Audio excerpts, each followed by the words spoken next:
Okay, you are live. Okay. Good evening. I'm going to call this meeting of the Gloucester School Committee to order. I'll remind everybody that the mission of Gloucester Public Schools is for all students to be successful, engaged, lifelong learners. This meeting is recorded by video and audio in accordance with the state open meeting law, consistent with the governor's orders, suspending certain provisions of the open meeting law, and banning gatherings of more than 10 people. This meeting will be conducted by remote participation. I will read the information about calling in when we reconvene. We're going to go into executive session for the purpose of discussing collective bargaining, and we will be in executive session. I will make every effort to get back into regular session by 7 o'clock, but that's at this moment not guaranteed. If we do finish up before 7 o'clock, we will recess until 7 o'clock when we'll reconvene in open session, at which point I will reread the conditions of our meeting. So with that being said, Maria, we need a roll call for attendance. Chairman Pope, Here. Ms. Prince, Here. Mayor Taken. Don't see her yet. Ms. Watson, Here. Ms. Weason, Here. Kathy Clancy, Here. and Mr. Favazza. Here. Okay, and I'll make a motion to meet an executive session pursuant with Massachusetts General Laws, Chapter 30A, Section 21A, for the following purpose: as an open meeting may have a detrimental effect on bargaining or litigating position of the public body, and to return into open session to conduct our regular meeting. The purpose 3 is to discuss strategy with respect to collective bargaining with the following bargaining units: the GTA, GAPE, and food services. And I so move. Second. Okay, Maria, could we have a roll call vote? Chairman Pope, Yes. Ms. Prince, Yes. Ms. Watson, Yes. Ms. Weason, Yes. Kathy Clancy, Yes. and Mr. Favazza. Yes. Okay, thank you very much. It passes unanimously. We'll be going into executive session. And like I said, we will try to come back into open session at 7 o'clock, but no earlier than 7 o'clock. So thank you.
Karen.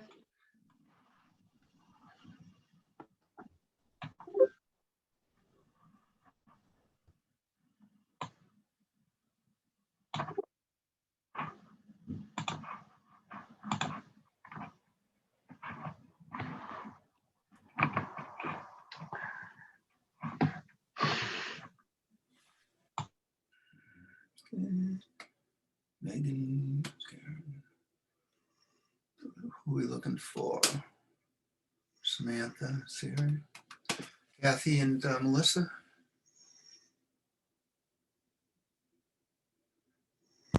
There's Kathy. And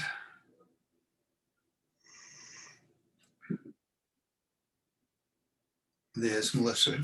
Okay, Maria, we'll go, we can go back into public session? Or, You're oh, still we in are, public session. we are in public Yep. session. Yes. Okay, all right. Okay, I'm going to call the Gloucester School Committee back into public session. We've been in executive session. And I want to remind everybody that the mission of Gloucester Public Schools is for all students to be successful, engaged, lifelong learners. This meeting is recorded by video and audio in accordance with the state open meeting law, consistent with the governor's orders suspending certain provisions of the open meeting law and banning gatherings of more than 10 people. This meeting will be conducted by remote participation. If you are calling in on phone, you can press *9 to request to speak. If you're watching on a computer, your device, there is a raise hand button that you can tap or press to request to speak. Please use either of these options during oral communications to be recognized to speak. We've already had a roll call for attendance before we went into executive session. And I would just like to mention that we have, in addition to the school committee, we have Principal Cook from the high school, our superintendent, Ben Lummis, our assistant superintendent, Greg Bach, and our CFO, Gary Frisch. And we are very lucky to be joined by our Karen Carroll from the health department. And of course, we have Megan Salufo from the Gloucester High School Student Advisory Council. So with that being said, I'm going to ask you to join me. Jonathan, just so you know, for the record, I'm here. I wasn't here when you first opened up, but I am now. Okay, thank Thank you. you. I'm going to ask you to join me in the salute to the flag. I pledge allegiance to the flag of the United States of America and to the republic for which it stands, one nation, under God, indivisible, with liberty and justice for all.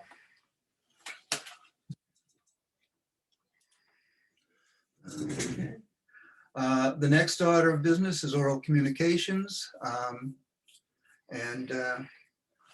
Oral communications, the public shall have the opportunity at every regular school committee meeting to be heard under oral communications.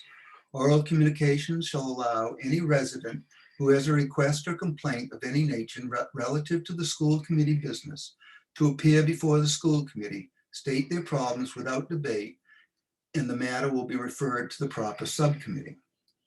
For items that are on the agenda, members of the public may address the committee with the permission of the chair. Persons speaking under oral communication shall be limited to 3 minutes each and shall submit a copy of their prepared communication to the recording secretary. The school committee chair shall not allow complaints as to individual performance or character. So that being said, I'm going to open up oral communications. As I said, if you'd like to be recognized, raise your hand with the raise hand button.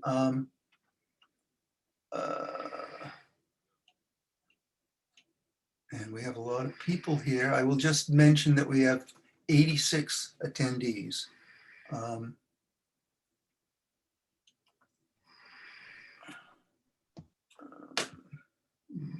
Jonathan, someone did just press it and then it disappeared, so I don't know if, Yeah, I had talked to somebody earlier who said they were going to talk, and I don't see him here as unless they're just as a guest. Rob Lebo from the superintendent of Rockport had wanted to say something, but I don't see him.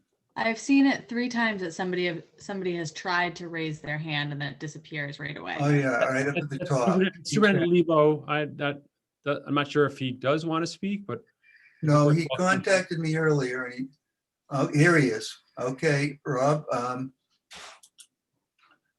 thanks, Jonathan. It's because I'm a non-resident. I think I've been.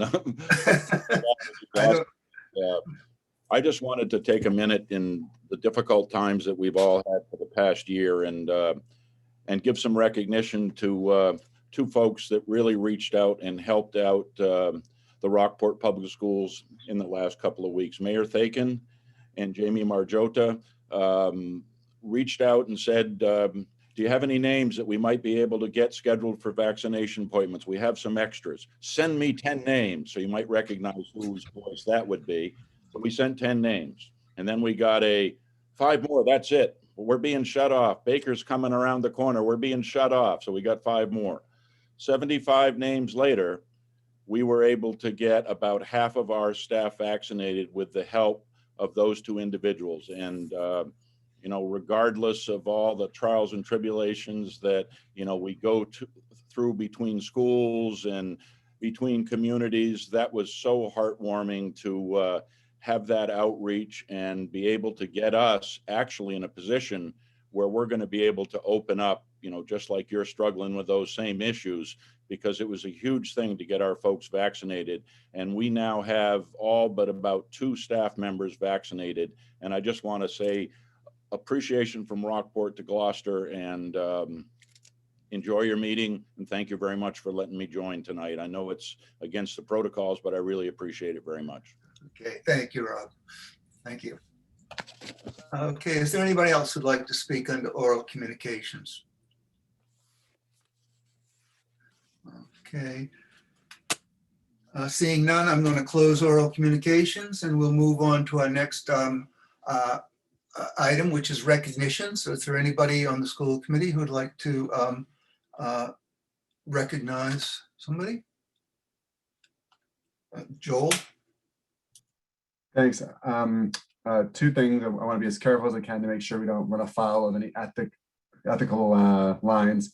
So I just want to say thank you to any local businesses that have been donating money for the tents. I don't know if I can name anybody, so I won't, but for the local businesses that have been donating money to provide tents for the schools in our district, to provide a safe lunch space, thank you very much. And I hope that there's more to come, because the district has a heavy load to carry with getting these students properly distanced and fed at the same time. And the second recognition I'd like to make, just in light of what Superintendent Lebo said, is I just want to recognize, the benefits when our 2 districts work cooperatively, and hope that this is, yet another step toward us keeping that relationship growing closer and closer continually. Thank you. Okay, thank you. Samantha? I just, as always, want to recognize all of the staff. I know that we have another huge transition coming up, as Ben will talk about later this evening. And I think I can safely say that we all recognize how much hard work goes into that planning. So I just want to give a big shout out to all the staff who are working 24/7 to make that happen. Yes, we all agree on that. Anybody else before we move on to our Student Advisory Council? And Megan, you're on. Hi guys, how are you guys doing? Good. So I'm going to start off with news from our health center. The GHS Health Center's Free Food Locker partnered with the Open Door, and they continue to thrive and require as much help for the students. And the National Honor Society have actually been working with them. They've been packing and loading and moving up to 1,000 pounds of food every day to the Open Door, to GHS families, back and forth. They're just doing an amazing job. Onto NHS, they've almost are almost done with their hours. They're all due on the 15th of April. They did a lot of work on Saturday packing up groceries, like I said, for the open door. They have been helping with the Magnolia Library. They've been tutoring. They've been organizing cleanup days, and they've also been helping with the Gloucester Turns 400 project. And then the NHS inductions are tomorrow evening, which will be live streamed, and we'll be inducting 52 students. And we had practice over this past week, which went well. I mean, with COVID, it's definitely was more difficult trying to keep everyone safe and distance, but it went as well as we could. For the seniors, we have senior sweatshirts on sale, which is awesome because it is the sign of spring, but it's also sad because our senior year is coming to a close. We have homecoming coming up. We decided as a senior class that we want some normalcy back. We want to, feel like it's non-COVID. So we decided to do that. So we're going to be voting for a senior king and queen during one of the football games in April. We've been working on the yearbook, which is coming together really well. The junior class has been selling cookie dough for sorry, I just had a brain fart. They've been selling cookie dough as fundraisers. The GHS theater program is beginning to move around the GHS as they rehearse on location for various scenes for High School Musical Junior. They've been practicing both inside and out. They've been doing a great job. And today they would like to say thank you to Seaside Legal Solutions for donating pizza for their pizza party. And for the door decorating contests, they're still underway. The winners will be determined at the end of the week. Again, like we've said in the past, it's just a great way to bring some spirit into the school, bring happiness and joy into the hallways. From freshman class, they've sold St. Patrick's Grahams, and then now they're also selling the Easter ones. Again, just bring cheer throughout the students and the teachers. We have the 8th grade video move up day. It's almost complete. It's being edited by our senior Martina Gallo. It will be starring the Oaks and the freshman student councils. And then finally, we've had pool testing going on, which is amazing. Thank you so much. And they actually did a raffle for any student who was involved with it, was entered to win a gift card. And Andrew Colho, sorry, I'm probably mispronouncing that, but he won the gift certificate. Any questions? Kathy? Megan, you're still doing the shoe drive, right? That's still going on? Yep, that's still going on. You can give them to Miss Tar, Elizabeth Tar, or I believe we're still doing a drop-off day. I know we had one in the past. There might be another one coming up, but we've been doing so good with those. Thank you. Great. Anything else? Well, thank you, Megan, and enjoy the rest of your evening. Thank you, guys. Bye. Okay, we'll move on to the consent agenda. Is there any items on the consent agenda that anybody would like to remove for further discussion? Okay, seeing none. Do we have a motion? I move that we approve the consent agenda. Second. Okay, we have a motion and a second. Maria, can we have a roll call vote? Chairman Pope, Yes. Ms. Prince, Yes. Mayor Taken, Yes. Ms. Watson, Yes. Ms. Weason, Yes. Kathy Clancy, Yes. and Mr. Favazza. You're muted, Joe. I said yes before I remuted. All right, it passes unanimously. So we'll move on to our deliberations on educational issues. And we're going to start off with a presentation by Principal Cook on career and vocational education. And I will turn the chair over to Ben. Are you going to introduce this, or are we going straight to the big guy? I thought I was a big guy. That's a whole other matter. Okay, so here we go.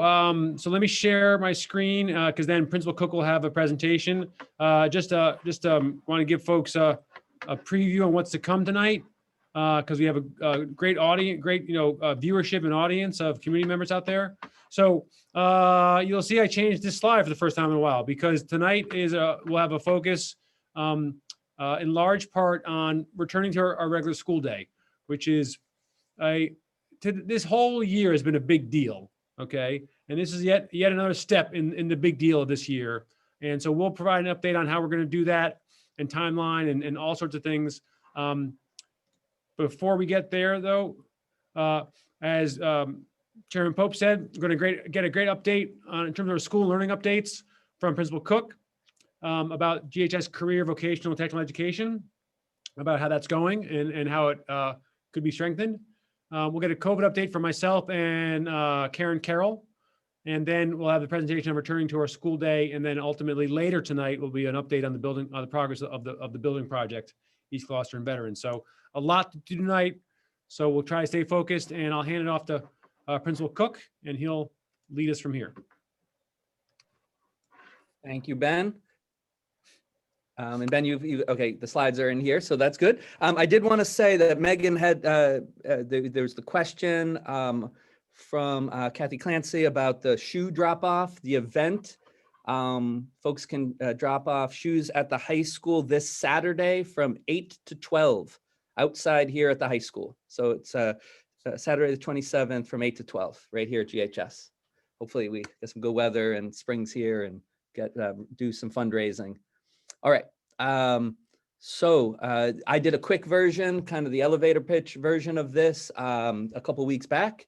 So there are parts that we're going to move through very quickly here.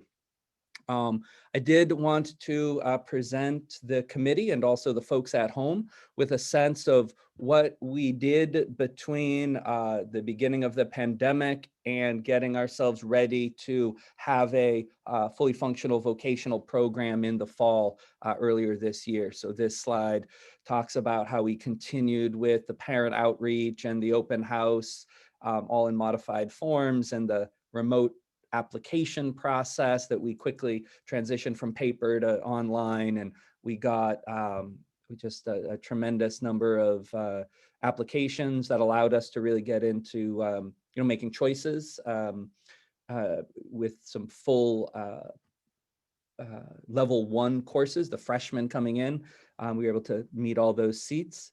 Ben, we've lost the slides. I've lost the slides, Ben. Anyway, so you get the that part that we did leading up. I'll just go to the slides that I have here on my screen so I can refer to them when Ben comes back to us. Then we made continued with our sustainable improvements guided by our program advisory committees, guiding some of the curriculum review, updating it and expanding elements of our curriculum. We're really focused on moving from skills to employability and entrepreneurship, right? So they're not just learning the skills and the trade, but how do they bring that to the workforce, and then entrepreneurship, those business skills on their own. So really growing that part of our curriculum is a focus this year and next year. We, of course, like everywhere else in the school, brought in a lot of online resources to match with the hands-on part, and then what can we do online as well, and then sustaining through the pandemic meetings, right? The general and program advisory meetings that we'll be aiming for, the second semester meetings coming up in May. The program advisory committees will be in person because we're able to create that kind of distance in the shop areas and get folks from the advisories into the school. So we were really happy to figure that out. In the next slide, then. So right, is that where you want to be? Yep, that's where I want to be. You're right there. All right. Thank you. Sorry about that. No, yeah, we carry on. Good, thank you. Yeah, so this is the part I didn't really get to last time, which is a look at each of the programs, just for folks at home, particularly who may not know the 4 Chapter 74 CVT programs we have: advanced manufacturing, automotive technology, carpentry, and electricity. So what's going on in each program this year? The next slide focuses on advanced manufacturing, where we've updated the computer lab completely, redesigned so it's a better environment for learning. So we rearranged that space, upgraded all the computers. So much of what happens in advanced manufacturing is designing on a computer, right? So you're designing and then you're applying that out on the shop floor.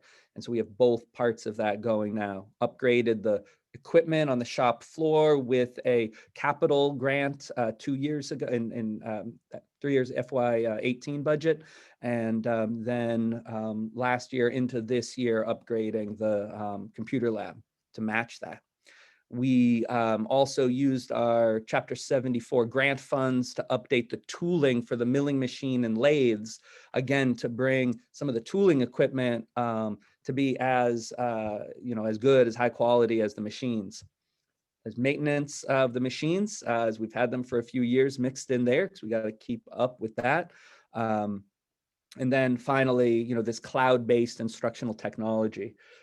Rather than it being based on a computer, we want as much as possible to be using technology that students can access through their Chromebooks, right? The one-to-one Chromebook initiative. So they can be in the lab or they can be elsewhere. And that's an ongoing process to be more in the cloud with advanced manufacturing. What's really exciting is Ben, Ben for the first time, brought him into the agreement that we have for an advanced manufacturing expansion program.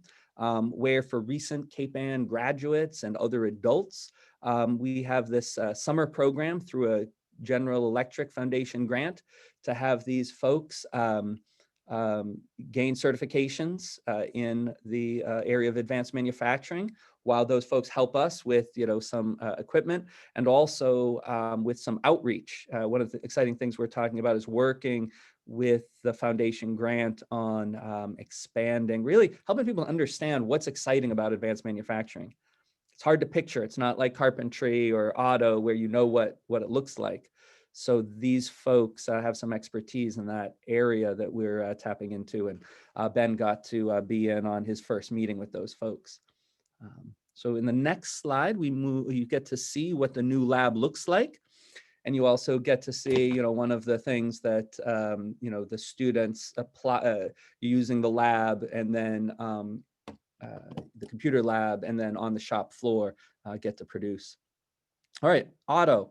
In auto, we've had to be fleet of foot in adjusting some of our practices because we're not bringing people in from, the outside during COVID to work on their cars. We have through Lion-Hua and GEF been able to fund an additional auto teacher position. We have been able to use our budget plus some Perkins grant funds to buy new lifts and new wheel service equipment that you'll see on a subsequent slide. And then using the cars donated, rather than having people from the community bring in, folks have donated cars that our kids can work on the whole range of skills that they need to develop using each of these cars.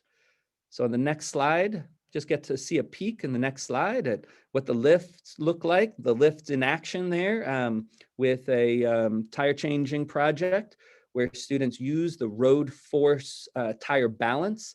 It gives the road conditions and runs tires through real road conditions, which is new. And then the new tire changer machine as well. Just give you a sense of some of that new equipment. And then on the next slide, you get to see, it's hard to get them all in. I couldn't even get all the cars into the picture, but students are working on these donated cars to practice the full range of automotive skills, same as they would any other year. Everything from tires to transmissions, ignitions, testing emissions, brakes, basically everything they do. All right, so give you a glimpse now into the carpentry program and how they've adapted. They've built desks for remote academy students, built a partition for the preschool's multi-purpose room. And then you can see various kinds of sheds that allow them to practice different aspects of house building, but on the smaller scale of sheds that we can do on right here on our school lot. So that's some of the adjustments and kind of diversity of work they've been doing in carpentry. And then finally, our electricity program. Bob Devlin, early on in kind of as we were thinking about how things are going to look different in the summer, he knew that the traditional booths where students practice electrical wiring wouldn't work in a COVID setting. Students wouldn't be able to be distant.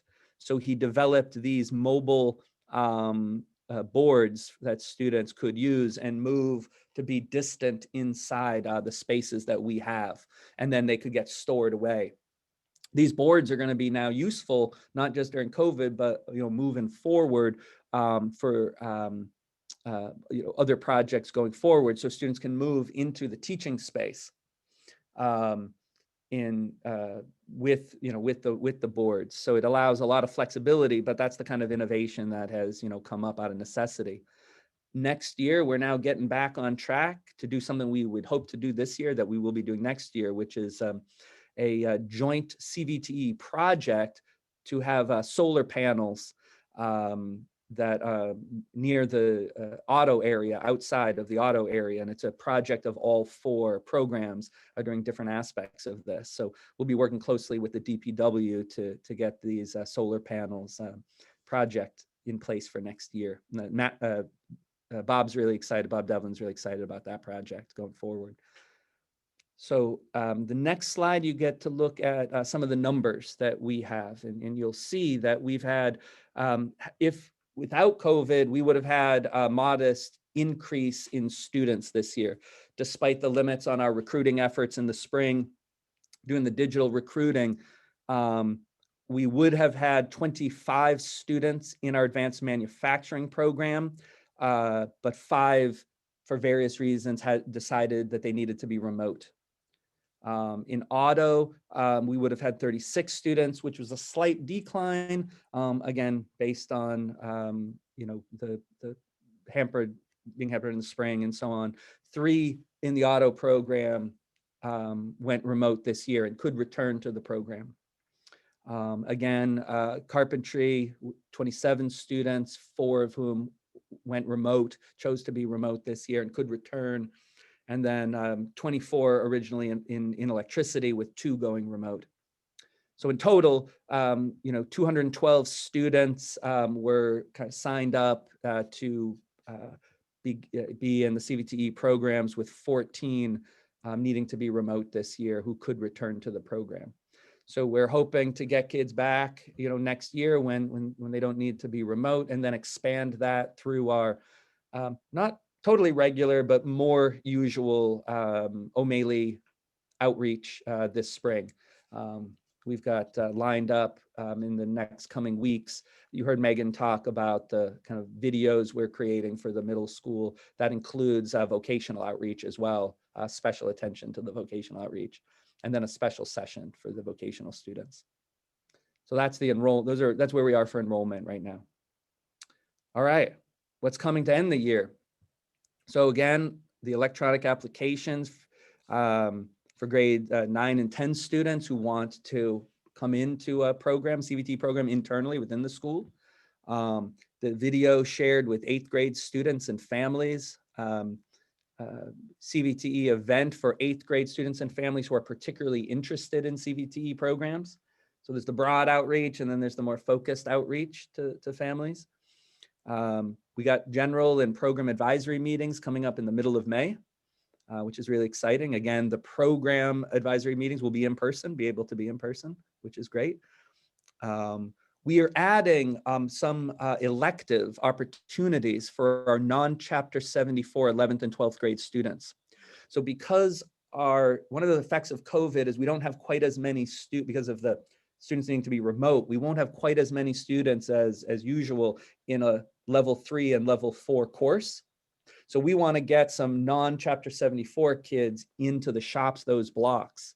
And the guys in the shop teachers have been very creative in creating like a small engine repair elective into the auto area, basic welding and fabrication, some basic wiring for electricity, that some students who aren't in our vocational programs, students who are on track for graduation, are in good standing, can use some of the openings we have at the upper levels for E, F, and G block to get some of that, that training in some of these areas, so we can maximize our use of the shops. We've been very innovative about that too. And then this year, next year, as I mentioned earlier, we've got a real focus on employability and entrepreneurship curriculum, making sure we're not just teaching the skills, but we're also teaching the application. All right. We just to remind folks that we do have a partnership with Essex Tech, where our students, our 11th and 12th grade students, can spend half the day here doing academic work to complete graduation requirements, and then go down south a little ways to partake in one of these programs. So far, we've only had students in the construction craft laborer program, with this year only one student deciding to continue, again because of COVID restrictions. Some of the other parents, just decided they didn't want those multiple exposures. But one student has continued with the program, and we hope to continue it next year. We are continuing it. We hope we're going to connect students to it. James, if I can just tee this up, if you don't mind. Please. Yep. Great. So Chairman Pope asked 2 weeks ago, about, growing, strengthening, what's in the cards for the future of the Career Voc Tech education program at GHS and here in Gloucester. And so James and I have been talking about this quite a bit. And I just want to frame it a little bit in the sense that, ultimately our role, and when I say our role, I mean our teachers, our professionals, the school committee, the principals, myself, our school secretaries, our food service workers, our bus drivers. All of our role ultimately is to help, and I won't say this, I won't be too articulate here, but I'll give it a shot, is to really help our city's children, find their path as they grow up, explore academically, achieve at high levels academically, broaden their horizons, engage in arts and music and technology and a tremendous amount of range of subjects. Learn how to read, obviously, but really craft like the beginnings of their path into adulthood and citizenship. How do they become an active and engaged community member? And what I will always keep pushing is that we need to have a lot of pathways for them to explore, engage, and learn to find out where they're going to set their sights on and where they're going to head after they leave and graduate from Gloucester High School. And the role of our Career Voc Tech programs is really crucial in that, in so many ways. And it's up to us, I believe, and I hope we'll all engage in the years to come to deepen these programs, strengthen these programs, broaden these programs, because four-year college, two-year college is one path, but there's so many paths, and these paths, especially today, advanced manufacturing, some of the things you've seen tonight, biotech, and other programs we'll talk about, really can set our young men and women on paths towards employment, passion, success, being active, engaged community members. And they are as vital, I think, as ever and need to be. So we're just going to take a little bit of time here to sort of begin, or continue, really, I shouldn't begin, continue the process of strengthening these programs and just describing a little bit about the possible path forward. So just to highlight this, and James will take over, there are two really primary long-term goals for Career Voc Tech in Gloucester here and at GHS. One is continue to strengthen and grow our existing programs. So we'll talk about that a little bit here. And then the other one is very important, which is expanding the Career Voc Tech education with additional programs that enroll more students, but also appeal and engage and enroll a broader range of students. So we'll talk more about that too. So James, if you just, you take it from here and I'll keep to myself. No, I love that, Ben. Thank you. One of the things I mentioned last time was how at the heart of this idea of our vision of the graduate, right? We talk about wanting our students to be, the productive citizen, right? That's the culmination, and having the collaboration skills to do that, having the communication skills to do that, and having the problem solving skills to do that. That's exemplified. We are in our vocational programs. That's why these programs are, among the programs that are at the heart of what we do, along with other pathways in the arts and in, biotechnology. You mentioned that, where we have electives and so on. This is one of the areas where that vision is manifest. So with that in mind, we have the goal of continuing to strengthen and grow the existing programs that we have, the 4 Chapter 74 programs that we have. So to do that, we've got to engage in the sustainable improvement of equipment, as you heard about earlier, the curriculum, as you heard about earlier, and the learning opportunities that students have in those programs, in all 4 of the programs. We need to continue to partner with O'Malley, who've been a great partner with us, to present our programs to students in ways that are engaging for students, ways that really help them envision these pathways for themselves and broaden who and how we're showcasing these programs to O'Malley students, as well as to the 9th grade students in the high school, where they can still have a 3-year engagement in the programs. Maintaining the industry and community partnerships that we have through our program advisory committees. Really nourishing those relationships is something that we are already doing and need to continue to doing if we're going to strengthen the programs. Our needs, things we need to stretch into doing, include strengthening and getting better at the communication with students and families about the vocational program. That takes additional attention. Creating more and expanding the industry partnerships, internships, co-ops that we're able to offer. Creating articulation agreements with post-secondary institutions, right? Training programs outside of the school where we have agreements with those folks. Gathering information from our graduates, which we do have a system of doing that, but we want to do that more and do that better.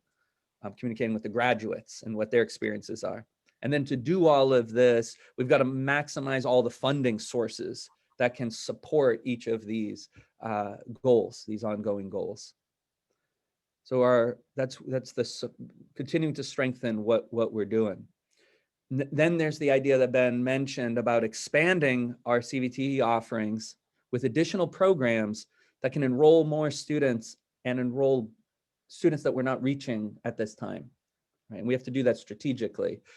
So there's cost involved in all of this, of course. So to do this, I had done some research and kind of brought back to the fore some research on how to make that happen by communicating with folks at DESE about what does that process look like, so I could share that here with all of you in as much detail as possible. I revisited work that I had done about a year and a half ago or so. So we would explore the potential for a new cost-effective program for students who are not being served by CVTE. For example, practical nursing and health assisting are new, appeal to other students we may not currently be reaching with these programs, and they're cost-effective. There's not a lot of infrastructure needed for these programs. You got to get really good people, and then there's some equipment, but it doesn't have the same infrastructure needs as some of the other vocational programs that are. We got to do labor market research with the Mass Hire Workforce Board. We know what some of that looks like preliminarily in some of the fields that we're looking at to expand, where there is job need. Where's the student demand? So doing more polling of our students to figure out in what areas is there a student desire for additional program. Got to design the program, build the budget, identify the staffing needed for the program. Are there, what sort of grant opportunities are there to support the funding? Seeking partnerships with community members, with industry, establishing and training a program advisory committee from the beginning of who will be helping us to oversee this. And then because they're our partner in the area, we would, as part of this, need to consult with Essex North Shore Agricultural and Technical School. That would be an important step. As they're James, let me take this next slide. Just I think it will help. So the crucial piece here, those are all things we want to be doing and need to be doing to strengthen this program and to create more pathways for our children and more diverse pathways for our children to create, their lives as successful adults and community members. The challenge here, though, is that, and this is why I took over the slide, is because Principal Cook can't do that on his own. It's actually humanly impossible. If we want to continue to strengthen the programs, we've been doing a good job of that, but we can do even more, as Principal Cook just described. And then also, if you want to expand to not only more programs, but more important, to more students and a broader range of students, engaging them in really high quality career voc tech programs, that will take more leadership at the high school. And I know there's some history behind that and some choices made earlier to really, just some difficult choices made in tough budget times. Okay. But we want to just lay out a path here, which is really a 3-year path from conception to, students being enrolled and doing. So in year 0, whenever that is, we're not saying or recommending that's necessarily now, but in the year 0, the school committee would approve and fund a new CVT leadership position at the high school. We're thinking that's a 0.5 position. So you do that in advance of year 1. In year 1, that person would lead all the research and all the work that James just described on the prior page around the background research, the due diligence, market research, student demand, looking for funding opportunities, that sort of thing, in order to get the program ready or get to figure out what we would apply for and what we would do, okay? And then there's a significant process with the state to apply for a Chapter 70 program and get it launched. That would happen in year 2. So you see these, that's the financial resources, that's setting up facilities, that's developing the program of study and figuring out the instructional methodology, it's hiring folks, it's all that work, once the application is in the fall of that year, it's approved, and then you have to have 6-8 months to get it operational, and then year 3, students are enrolled and engaged. So I just want to really put this on your radar. This is not a request for a budget this year. This is just sort of how we're thinking about if we're going to strengthen and grow career voc tech, it would begin with this first step in year 0 of identifying the leadership to carry it forward. One thing I would say is it's very likely, or at least it's reasonable to expect, that a person in that position would be able to find grants that would support the funding of their position. Okay, that's something we have to look into much more significantly. But there is some potential for that, especially in this area where grants are available, partnerships are widely available, and there's a continued growing interest in the broader community on supporting programs like we might be looking into. So we're going to stop there. Thank you for your patience on this. Obviously, an important piece and component, and really want to entertain any questions from the committee. Okay, Kathy. So I was thinking about the strengthening communication to students and families goal. And I know that the theater group, posts on Facebook. I think music and Docksiders post on Facebook. Has there been any thought into promoting some of the work of the students through some of those kinds of channels, which just kind of puts it out in the community of what's going on and what's being created? And it just might be one way to raise awareness as to the opportunities that are available, and to the individual students who are, thriving or enjoying. I don't know, is there a how-to video they might want to spend 45 seconds on that, is kind of funny? I mean, it might be a nice way to get the families who have younger kids also aware more of what the opportunities are at the high school before you actually talk to them in 8th grade. Yeah. So you don't have to answer. That's just no. So they have social media. The problem is doing a better job of coordinating that outreach, so it's reaching different audience. They have a social media presence, but it's just not, as well, liked or what, you know what I'm saying, right? It's not as connected to the nexus, but of folks. And this is the kind of thing of, it takes time to do a good job with social media outreach. You can have a social media presence that is visible only to, smaller groups of people and not reaching a wide audience. And So that's is there, kind of- so you're saying there's a way we can find that if we wanted to find that and share what they might be posting? right. Yeah, I can could organize that a little bit with the bring that back to our minds as so much of what we've been doing is trying to figure out how to make things happen in the classroom with the COVID situation and so on. So our outreach hasn't been as much a focus, but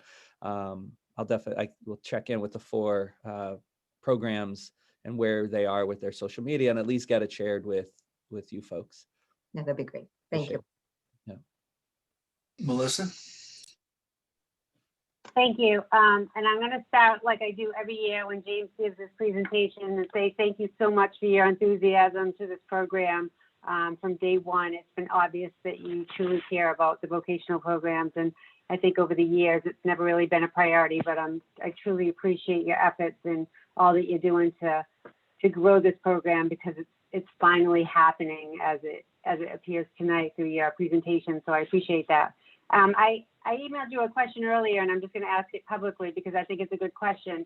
And I asked you, what do we do in our programs to prepare our students for an interview process for when they graduate? As we know, vocational technical students graduate with not only a traditional education, but also the ability and some licensing to, or certifications, I should say, to be hired right away in these much needed industries that we all pay so much money for, to have an electrician come to the house or a carpenter come to the house. So it's really awesome that they have that opportunity for work right out of the door. So I had asked you, do students create some sort of portfolio, or what does the program do to prepare our students for that process in case they want to hit the ground running day one after they graduate to get a job in these fields? So if you could just talk about that, that would be great. And then I just have a little comments afterwards. Sure thing. Yeah. So I know that in each program, there is some form of first of all, there's interviewing practice. Just those are skills that are part of the skill building in Strand 4. And then there's the physical portfolio that students will create that looks different in different programs. Now, as we brought in some new teachers in recent years, I know that, for instance, Jack Porter, is working with the other folks on, the kinds of things he's done in the auto shop. So everybody is doing the interviewing skills, everybody's producing the portfolio. And then one of our areas of growth to kind of do better is like, let's make sure our kids have the best portfolios, right? Like they have the really, most convincing, and most representative of kind of the work they're doing to sell themselves. So that is something that is part of, I think it was slide 3 or 4, where we want to do even better with the employability and entrepreneurship. That's exactly one of the things that we're doing, that we know that by focusing on a little bit more, we can be the best at it, is what we want. Thank you. So I was excited to see about the potential of expanding programs, and that the example that you used was the nursing or health assistant. I don't know if you were aware, but 11 years ago, I think it was, we did a vocational study bringing in a lot of community members to talk about expanding the programs and what were the most sought after fields. And the nursing medical assistant was the top request, not only because it's female friendly, but we all know, especially in these times, there are plenty of jobs in the field. Most of those students that graduate from that program are CNAs and can go to work right day one, like the other programs. So I would just ask, I saw Superintendent Lemus mentioned hiring a 0.5, it would be a vocational director. I would just look into seeing if you can hire 0.5.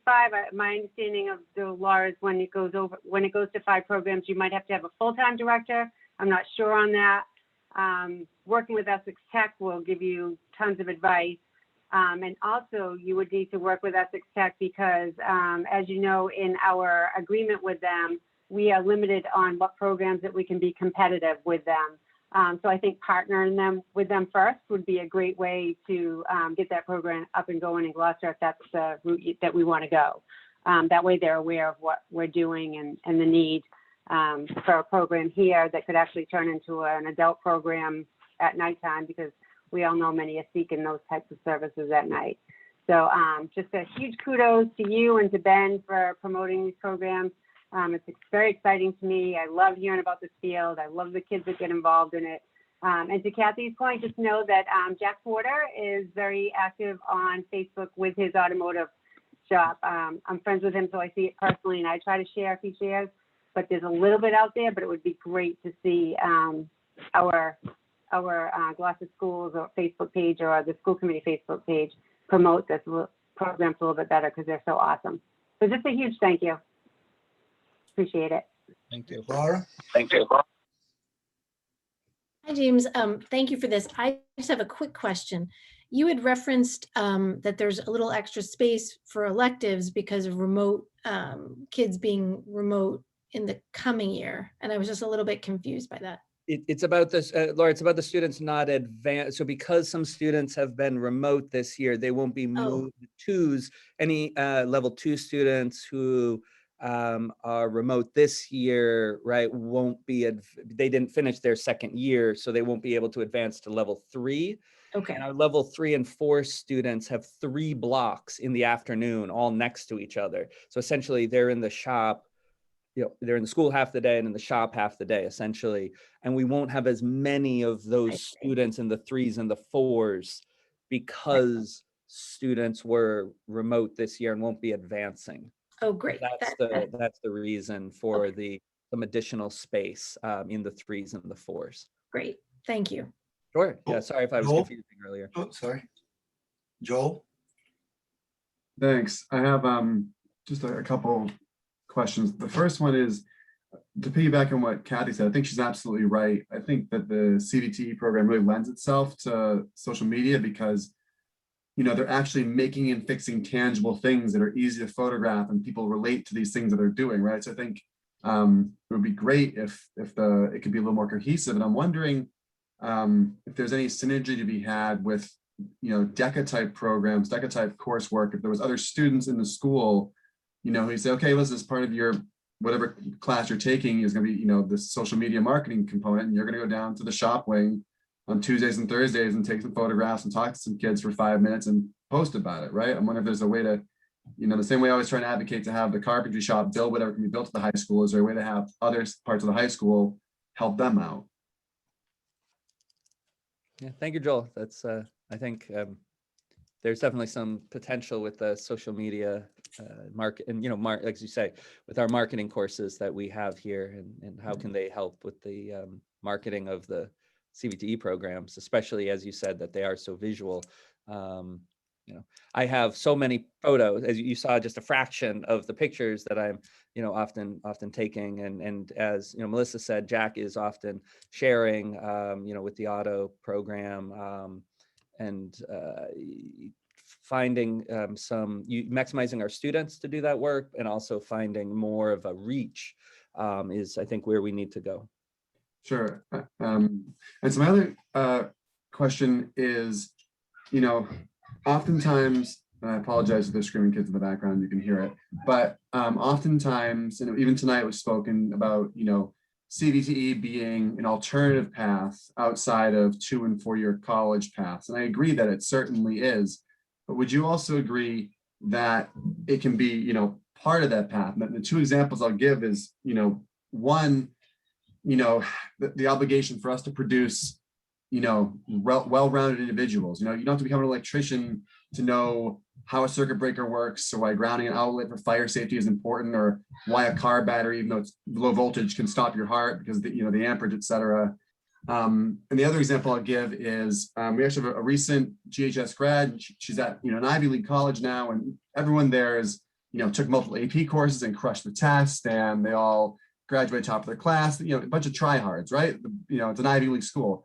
But what sets this GHS grad apart is that she showed up freshman year knowing how to run a CNC machine because she had the opportunity to take cabinet making her senior year, right? And that's really kind of set her apart from these other, students who are also academically strong. So would you agree that there's a role for CVTE in the 2 and 4 year college paths? Absolutely. I mean, that's been one of the big changes in, career vocational education across, the areas, that it is a pathway also to college, and both the, the comprehensive schools like ours and regional schools like Essex Tech are also preparing students for college. One of the great things is that you can work at a job that pays reasonable money and go to college, right, at the same time. So, or get in, start your career in one of the things the Local 22 folks who partnered with us and Essex Tech on the, on one of the programs where our students go to Essex Tech is, for the part of the day, is they sold them on, come here, do this, get this job. And while you're doing this work, we'll help you get that education, right? The college education, right? And so you don't have the debt that other people get. Right. So absolutely, they're compatible paths. We have students taking very high level academic courses at Gloucester High School who are also in our level 3 and level 4 vocational programs. Right. And they have these doors open to them both for the careers and for the college outcomes. So absolutely, Joel, that's an important thing. And it is part of our, when we do speak with students and speak with parents, that is part of our message, that it's not a path that leads to a cul-de-sac. I'll put it that way, right? This is like a highway with many on and off ramps on it when you're engaged in our vocational programs. And I'd only add that I would say that the skills that adults use in their daily lives, in work, employment, other ways, the problem solving, the communication, the collaboration, the analysis, synthesis, in many ways, our career voc tech programs actually do a better hands-on real job of that than a straight academic course. You do all those things in academic courses, but you do them with real, real consequences and real tangible effect in CVT courses. So, I mean, those are, and that's part of my passion and interest in doing this, because those sorts of things are the real life skills that we want all of our young people to practice, learn, and really become good at. Yeah, thank you. Right. Just the last thing I'll say is you're right. There's students in the electrical shop and there's students in AP Physics, and they're both learning about, current and amperage. And it'd be great if they could be the same students on occasion, because it really helps, one inform the other. So I'm again, like Melissa said, I'll just very glad to see the passion, very glad to see that, a 21st century attitude towards CVTE is permeated the high school, and congratulations and good luck, moving forward with it.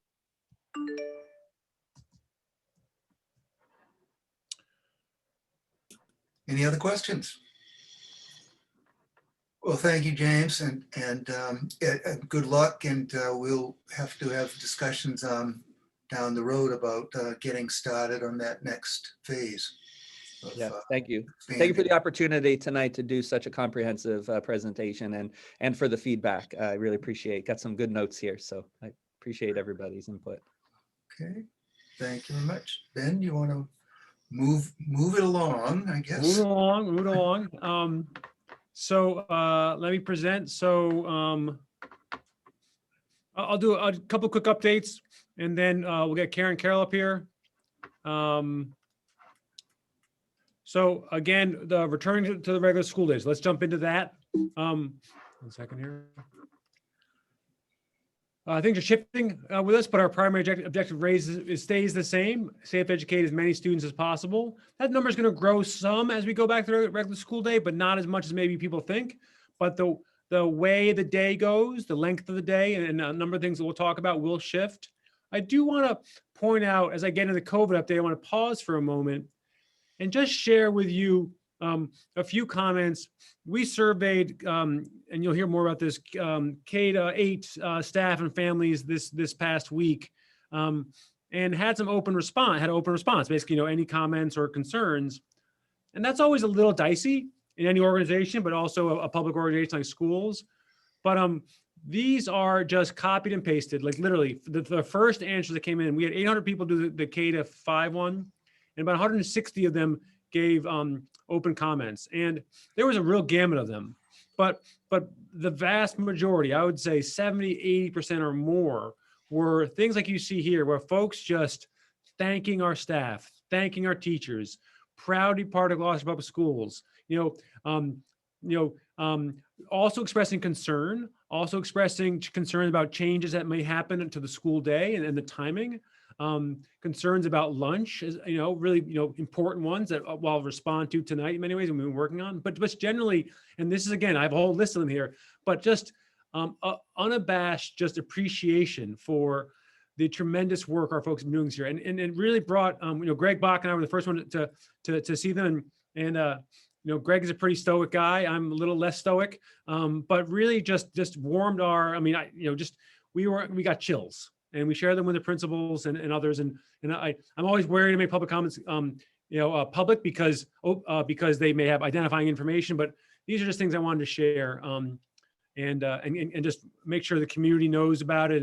And just, gosh, we appreciate the appreciation and gratitude means a ton to all of us. So just moving on. So some news about citywide cases. Okay, things are changing, and Karen will tell us more about this.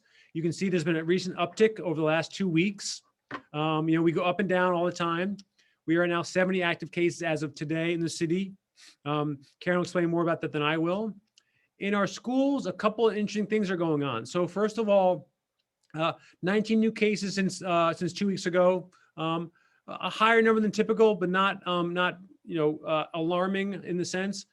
But one important piece is O'Malley has the highest case count that it has had right now, and I want to talk a little bit about that. There's no in-school transmission. We are very clear, as we have been all across the year, where these are coming from, and it continues to be family transmission. It just happens to be centered for some reason we don't know of at O'Malley right now. They have, I think, 8 active cases. I'll look at that in a moment. And again, looking at it closely, no transmission in school, but transmission within families. So you might have a high school student who got a case for some reason, maybe from another family member, and then the middle school, sibling gets it a little bit later, or a family member. So that's what we're seeing at O'Malley right now. Importantly, related to our conversation around returning the regular school day, O'Malley won't go back to the regular school day until April 26th. Okay, and we'll of course keep an eye on this and see what happens. And if something doesn't get better, we'll do what we typically do and can in looking at that. Another thing is we want to continue to caution folks. We do need to remain vigilant, even though things seem better, feel better. There's more sun, a little more warmth. Okay. We all have to, across the community, remain vigilant about families, events, taking those precautions, particularly something that's coming up now as we go into the spring season, more sports, more clubs, that sort of stuff, more competitions outside of GHS. Do want to always caution our folks for any large gatherings, whether that's on a dance floor, at a restaurant, or athletic tournament. But just to caution folks about doing those sorts of things where many people from different areas are coming together. So that's one thing. Let's look at the specific cases right now. A couple things to point out. So 16 now, 12 2 weeks ago. So obviously a little higher, watching that very closely every single day. What's noticeable to me is our elementary schools are doing incredibly well. Perhaps the best they have all year right now. Only 2 active cases across all the elementary schools. You see the concentration is at O'Malley and Gloucester High. That's a similar pattern than we've seen before. That's why we're doing pool testing at those places, okay? Pool testing this week, all the pools were negative. We continue to increase slightly the numbers of students and staff testing at O'Malley, but those who are at GHS as actually less this week than last week, okay? That is something we want to really continue to ramp up. As you heard at the high school, we now have students involved in being messengers and raffles, that sort of stuff, to try to get the group testing, the weekly testing up there. So again, watching O'Malley closely, concerned, and keeping and being very vigilant, and if necessary, we'll make changes. But we do think that, we've been here before in terms of watching, keeping an eye on things. It's always so far things have trended downward after they hit up a little bit like this, but we'll keep an eye on that, and we'll work with Karen's staff. I do want to just now stop the presentation, and Karen will help us understand just where things are in the city, and then have some time for questions before she heads on her way. But Karen, all yours. Okay, thank you, Ben. And Hello, everybody. Good to see you again. So just to kind of put some of the things that Ben said into the fuller picture, and we didn't produce the graph with all of our data points, but it is kind of a mixed story right now, and it is hard to get your head around it. You know, on the good side of this whole thing, we are moving into spring. We know the virus spreads less in the warmer weather. We know that people are outside more, and therefore the virus spreads less. And we also know that people are getting vaccinated, and our most vulnerable residents are getting vaccinated, and we have a lot of them vaccinated. So at this point, Gloucester has 32% of our population with at least a first dose, and that includes young people who can't get vaccinated. So we're moving in the right direction, and that will protect everyone. But I think what we're seeing is a couple of things. One is the arrival of the B117 new variant strain of COVID, and you probably heard about it. It's the strain that originated in the UK. It is now here, well established throughout the United States and in Massachusetts and on Cape Ann. So we have confirmation that it is here, and it's pretty widespread for our cases. And it is more virulent. So it does travel more quickly through families, households, and that's what we're seeing. We're seeing it on a state level, and we're seeing it here locally, that it's really tough when it gets into a house to stop it. It's just spreads that much more easily. So, and I think the other thing that we're seeing right now is people are moving about, people are maybe letting their guard down a little more, maybe just as life is opening up a bit. People have a lot of contacts, you know, there's a lot more movement, and kind of like in the fall, you know, we saw that, and as people start to travel through spring breaks, things like that, you know, the virus moves around because of that. So we see a lot more contacts in virtually because of those two things in all of our cases. So that's hard. You know, I think another positive piece of this whole thing is that our positivity rate is well below 5%. And at the moment, the state is below 2% and Gloucester is below 3%. So that's good. That's a very low positivity rate where you're not seeing a lot of transmission. And schools continue to not be the drivers of transmission of the virus, even as we see our cases go up. And that's been the case through the entire past year. So that's kind of where we're at in a nutshell. The wastewater virus level, I can just tell you, has continued to decline for several weeks until last week. And then it increased slightly last Friday. So again, watching that really closely. It's still not back to the high level that it was earlier in the fall and winter. And yeah, I mean, these are the kinds of things we're watching closely. BioBot is hoping to, or they are now able to test our wastewater for the new strains, the variant strains. So that's good too. That will give us some more information. But again, we know it's here. It will be interesting to measure it and confirm it and all of that, and see that level change.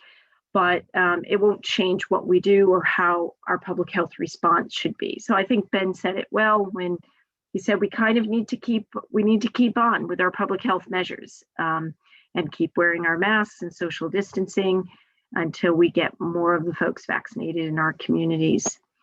So that's kind of the picture. Did I miss anything, Mayor? You're doing this spiel with me every other day. And, you know, I think that's kind of what we would say is happening at the moment, that we're, you know, cautiously watching all of these things. I feel that we're in a better place than we were in November, December, January, but I don't feel we're out of the woods. So. No, but I want to thank you. We're going to have a new line so people can get some information. It's going to be coming up on pretty soon, where you can, people who don't have access to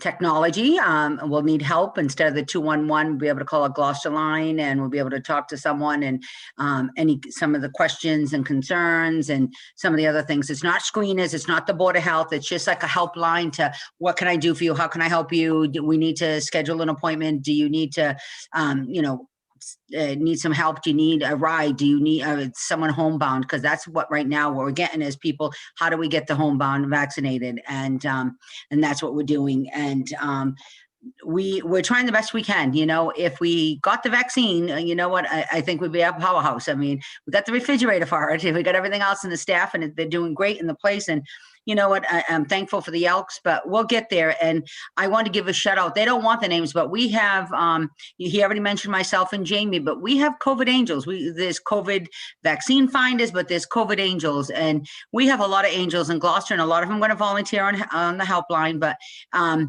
we have to get up at 12 o'clock, 3 in the morning, and 5:30. And now we have enough angels that we don't have to get up all those hours. Thank you. And we're doing the best I can. And the more that, you know what, it opens up, the more it's going to be harder to get these vaccines. And I don't know what's going to happen when Gillette closes. I mean, the Red Sox completely, because they're going to be open and all that, but we'll do something. And I really have to give a shout out to my Board of Health, and because everything you can think of, we're going around the clock and doing everything we can. And for those, I just want to say, because a lot of people just sent some emails, a lot of people went to Cruzport. They got their first shot and second shot. You're fine.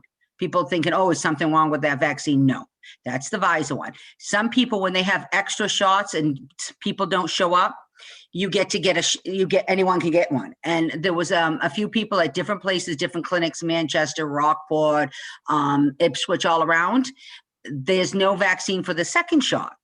And that was, you know, Karen's fear is that when you partner with someone, you do something, we want to make sure that we have accountability and you have the second shot and you have all that, because it's now we're scrambling. But Karen and I, we got 150 vaccines. It's kind of nice, right? And she's going to do the Pfizer. So, you know, I know quite a few are listening. Yes, you're going to get your second shot. You don't have to go crazy trying to find a VaxMax to get your second shot. Once our board of director and her staff and Kelly, I can't even thank enough, get everything all ready and going. We'll put something out there so you all who knows that. Because some of us, we can't even get the information, but don't worry, Karen's got it under control. We got the angels, and we're thankful. And I'm thankful for the teachers having all their faith in the workers. And I know it's not easy, and if there are teachers out there that who do not, or any school workers who do not, it's vaccine help 01930@gmail.com. Vaccine help 01930@gmail.com. That's the angels. They all go on, they all have access, and at midnight we'll all meet, but I get to sleep at 3 in the morning. So thank my angels. Thank you. Laura? Thank you, Karen, for the update. Just a question related to what you said about B117 being here. So I'm assuming there was sequencing done that confirms that. My understanding from the UK and other parts of Europe is that B117 is more prevalent in children, that they've found much higher rates in younger children who didn't seem to be as, didn't have as high positivity rates for I don't know what you call the original virus, but obviously with us going towards reopening full time, I'm just wondering if you are seeing any of that, or what the sort of Massachusetts advisories are on that element of B117 being here. We just had an update from the Department of Public Health, the head epidemiologist, and she did not mention that, and I have not heard that the rates are higher for B117 with younger children. I mean, our numbers in general across the state, the numbers of new cases, the highest number is in that younger age group, 0 to 19. But it's not with the very young children at this point. So I will check with the EPIs at the state whether or not there is some difference there for younger children, because they were not as affected by the original strain of COVID virus that we were dealing with. So I really can't answer that specifically, whether or not it affects children. I have not heard that. Okay. But I'll get back to you. Okay, thank you. Melissa? Thank you.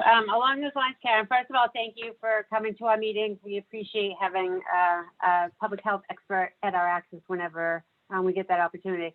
So my question is, and you mentioned earlier, we have the new variants here in Gloucester and across the world.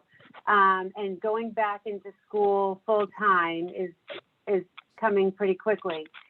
Does that change any ways between the new variant and being in school a little bit longer, and with the way lunches are going to be held, which I don't even think we know yet, Ben will probably be telling us.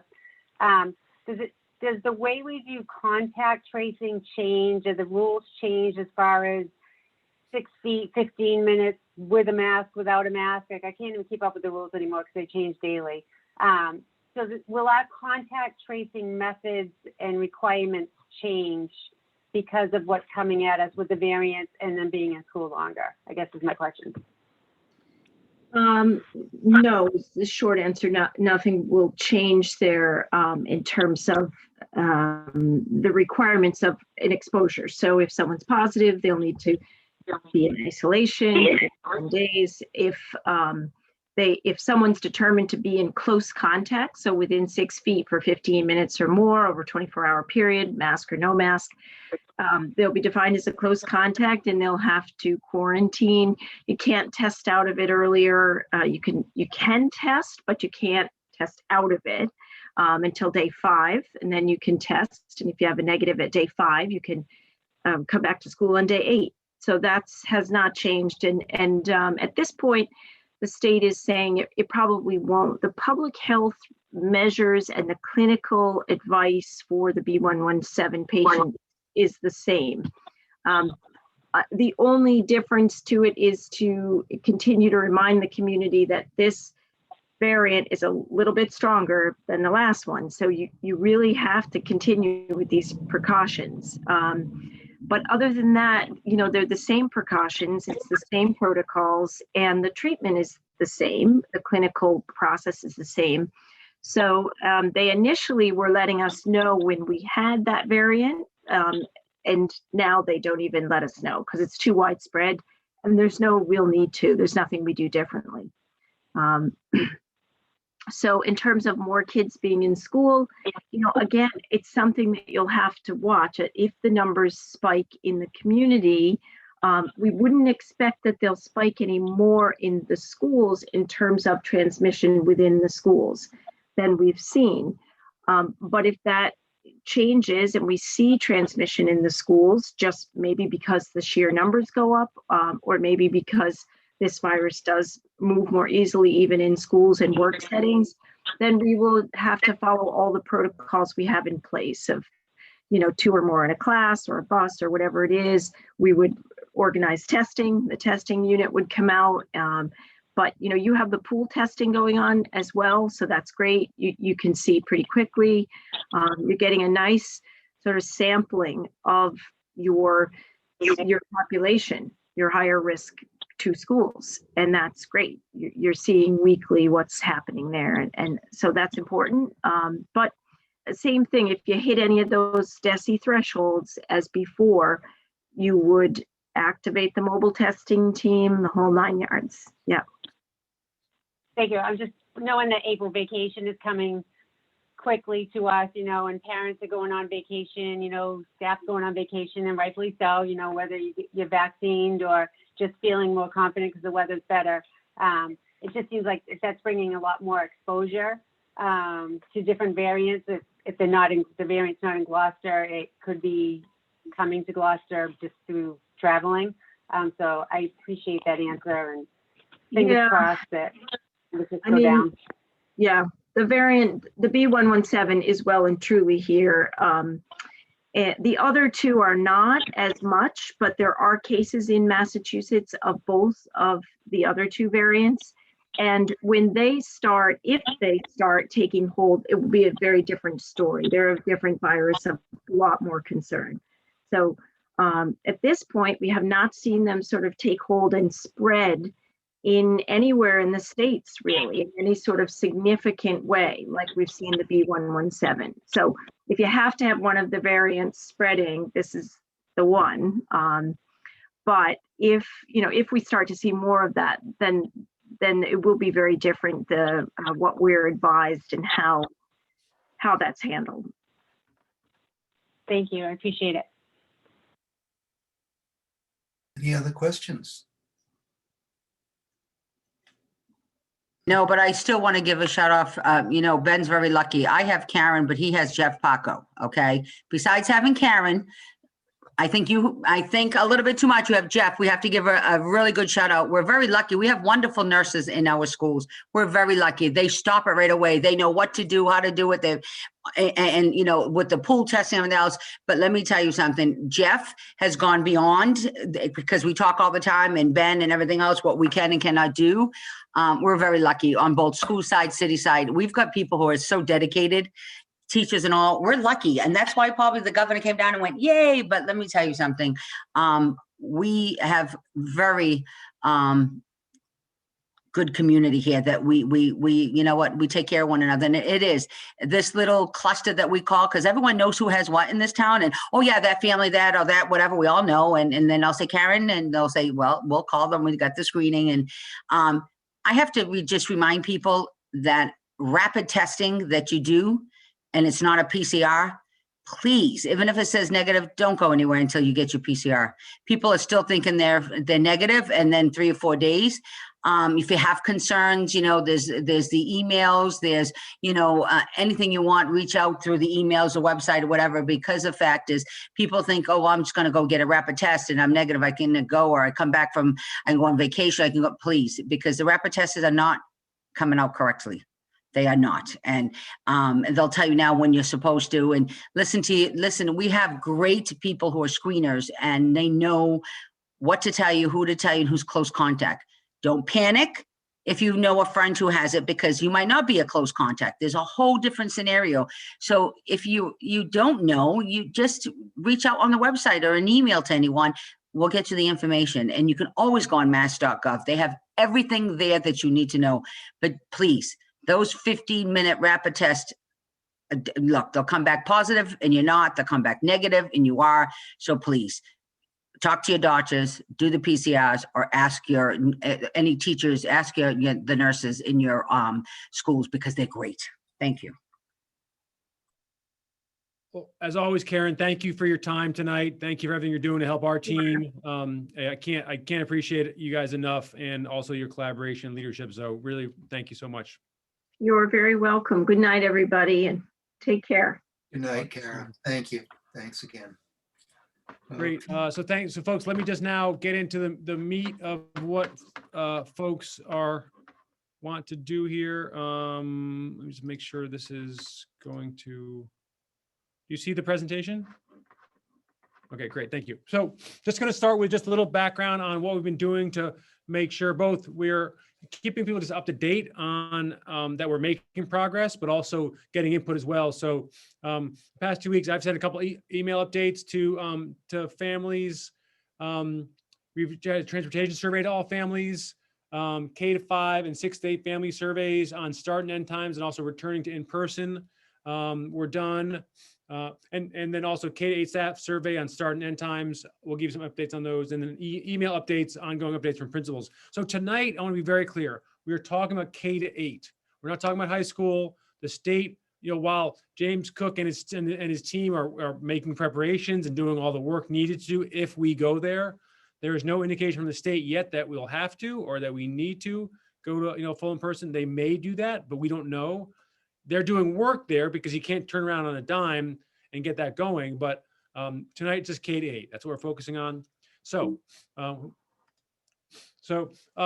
quick thing here, just in terms of some of the survey results. When schools extend hours to a full day, will you send your child to school? 89%, 90% will continue in person for the full day.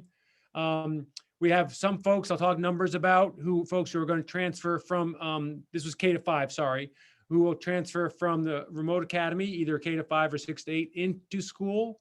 I'll talk about those numbers in a moment. Folks, obviously, remaining in the remote academy, which is great, and that's continues to go very well. What you'll notice on this chart is there's no green slice, okay? Green would be, I'd like my child to move out of in-person school and into the K-5 remote academy. So of the folks who respond to this, 805 folks, K-5 parents.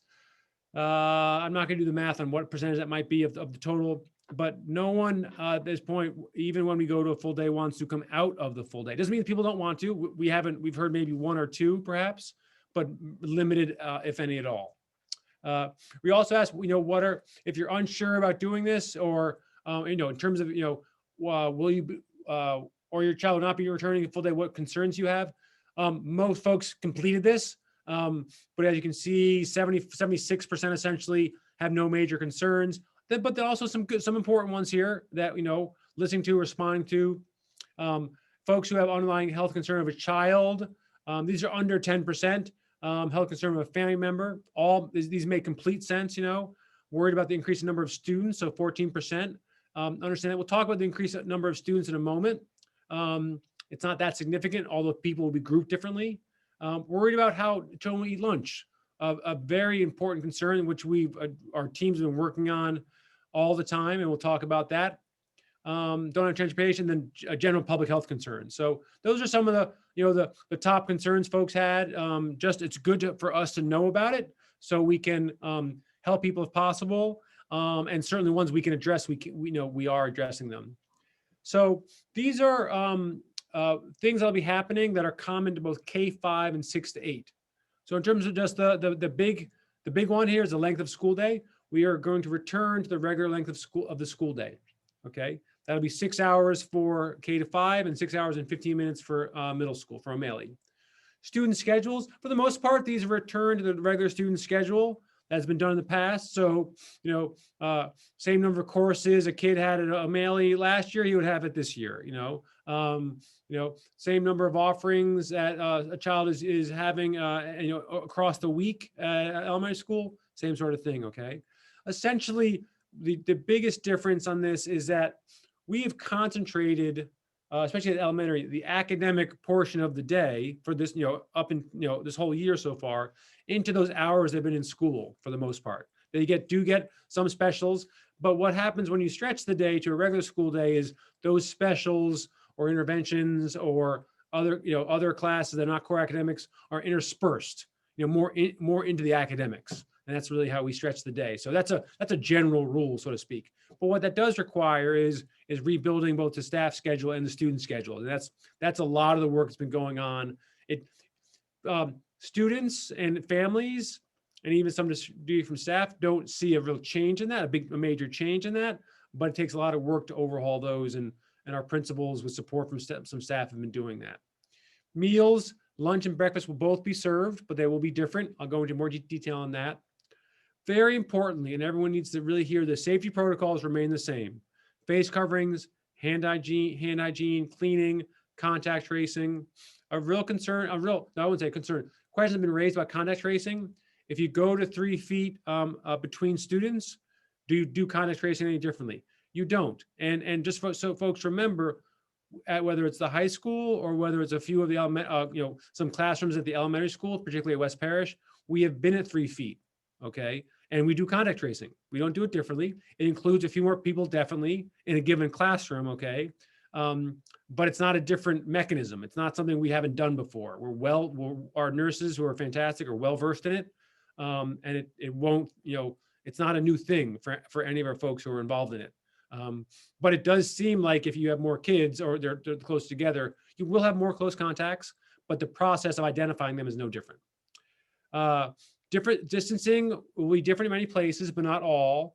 3 feet minimum distance remains. That's how we've been operating all year.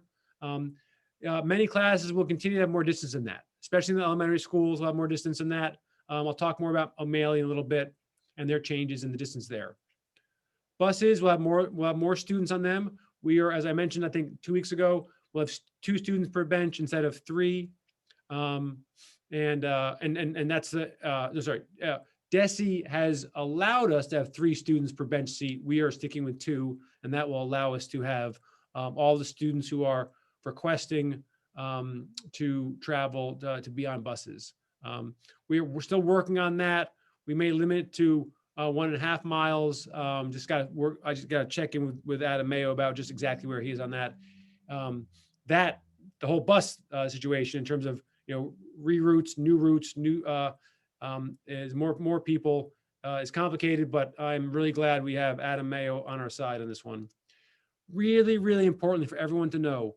All of our options remain open that we've had all year. Okay, and not that we ever want to go from a regular school day to hybrid or to remote, but we certainly can do that if necessary.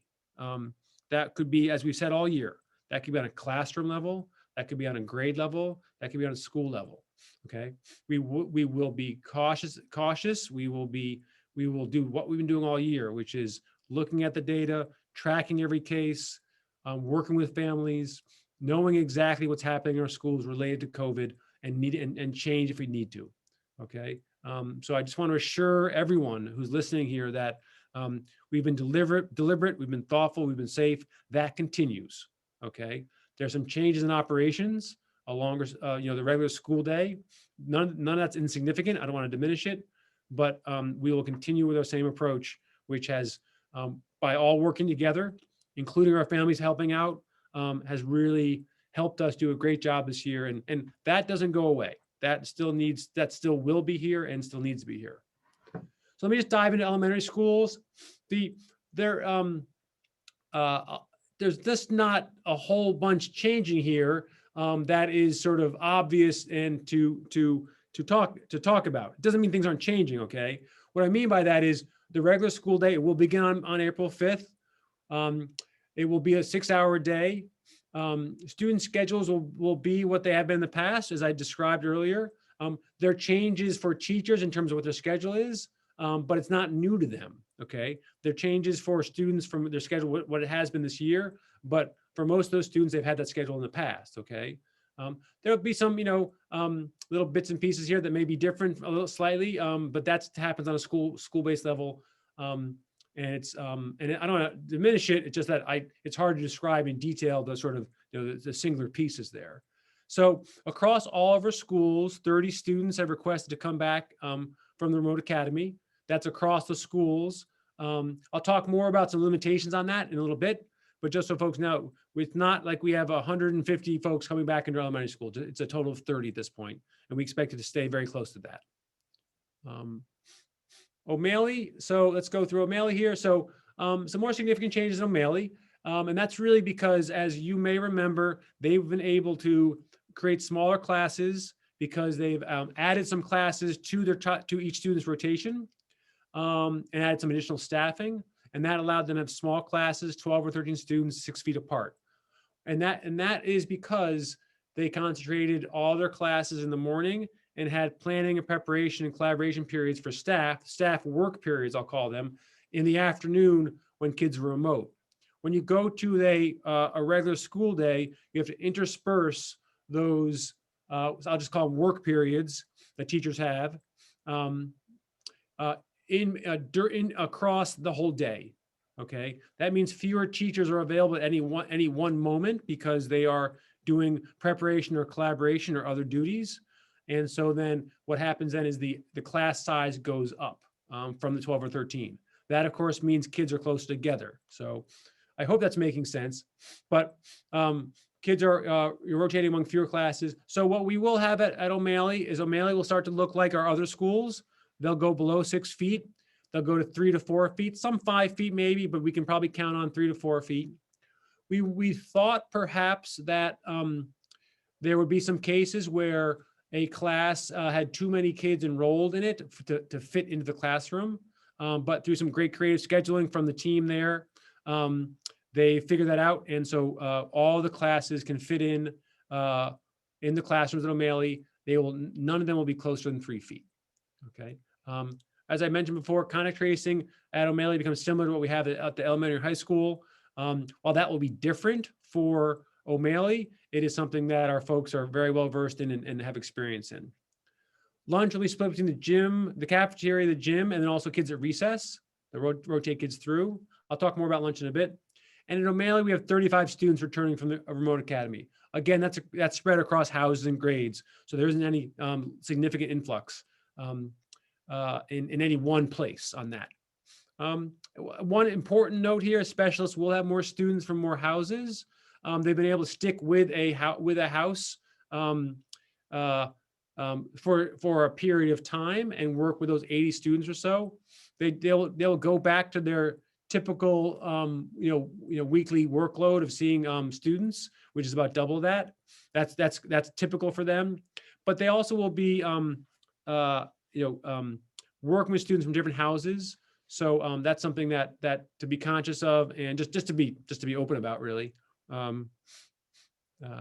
But that means for them and for all our staff, staff have done a good job of maintaining 6 feet of distance from students, especially at O'Malley, and they need to keep that as much as they possibly can. Difficult, not easy, but can be done and needs to be done as much as possible. Lunch and breakfast. So let's dig into lunch and breakfast. As you saw on the survey results from K to 5, this is one of the biggest concerns, and it certainly is our single biggest operational hurdle.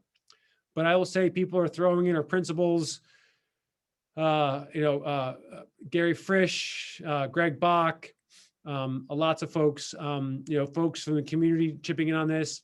I want to be clear to everybody, lunch for this spring will not be glamorous. It will not be tablecloths and fine china, okay? It will be in the cafeteria in smaller groups. It will be in outdoor tents. Most of our schools, especially all of our elementary schools, it could be in a gym, it could be on folding stools, it could be on mats, okay? And the weather will not always cooperate when kids are outside, okay? But we'll do our absolute best to keep kids warm, keep them dry. And, it's a bit of an adventure. It's an adventure close to home and close to school. But it's really the only way to find, in the way our schools are built, especially 4 of the 5 elementary schools where they share a gym and a cafeteria and they're small, there just isn't any space in those schools to do something that is in the buildings, honestly, and have the sort of space you need, which is 6 feet, a strict 6 feet of distancing. If they have a place to sit, we know that's 6 feet apart or more, then that's much easier to patrol, enforce, support, and also just easier for kids to follow the rules. We have been doing, I just want to remind, we've been doing snack, and our preschool has been doing lunch. Kids have been eating in our schools safely, and more kids will be eating, and they'll be doing lunch and breakfast, but we do think we can do it well, and we're preparing to. It does mean there'll be more lunch periods because there are fewer kids in each lunch period. For example, if you typically have 2 grades in a lunch at an elementary school, you'll have 1. Okay. Families will still order pre-order. So the lunches will be very similar to what they are now. They'll be grab and go. People will pre-order lunch. The night before. Our teachers have been helping with kids who didn't order in the morning, but or before, but need to. That'll continue. Helping students who haven't ordered. 3 lunch options. It'll be bagged, that sort of thing, and that will help with just servicing, moving to tents when necessary, that sort of thing. No more pre-ordering for breakfast. If someone shows up for breakfast, they'll be served, of course. Breakfast and lunch continue to be free and will be free for the rest of the year for anybody who would like it. So that continues. So the last piece on this is an important piece just also about allergies. Our principals are well aware, and so are our nurses, that no matter where kids are eating, there must be allergy-free places and safe places for kids to eat who have any sort of food allergies, and they'll make sure that happens as well. The last piece, I wish that this was in flashing bold colors. We continue to need more lunch and breakfast supervisors. Anyone out there, friends, college kids are coming home, part-time shifts are available, schedule is flexible.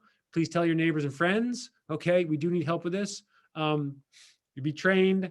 It's not for the meek. Okay, you do have to make sure kids are paying attention and follow the rules. So you got to have a little bit of backbone with a strong arm, and also humor helps quite a bit too.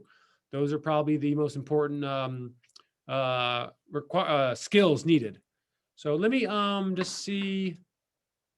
Let's pause there, and then we'll go into start and end times to see if there are any questions from the committee. I'll take this off the screen. Laura? Thank you, Ben. Who should people contact if they want to apply for a part-time lunch supervisor job? That is a brilliant question. We We advertise on School Spring. You can also contact Ryan Marshall at gloucesterschools.com. That's R Marshall with 2 L's at gloucesterschools.com. Sorry, Ryan, but we really need staff. That's the best one, is R Marshall with 2 L's at gloucesterschools.com. I wish I could tell you, we'll also put something up on the homepage there. But as folks know, our homepage needs some work, but we'll put something on the homepage as well. Great. And just one follow-up. For lunches, will children be able to bring lunch from home, or will they be required to take a grab and go lunch from school? But they can bring lunch from home. Yeah, absolutely. Yep. Thank you. Okay. Samantha?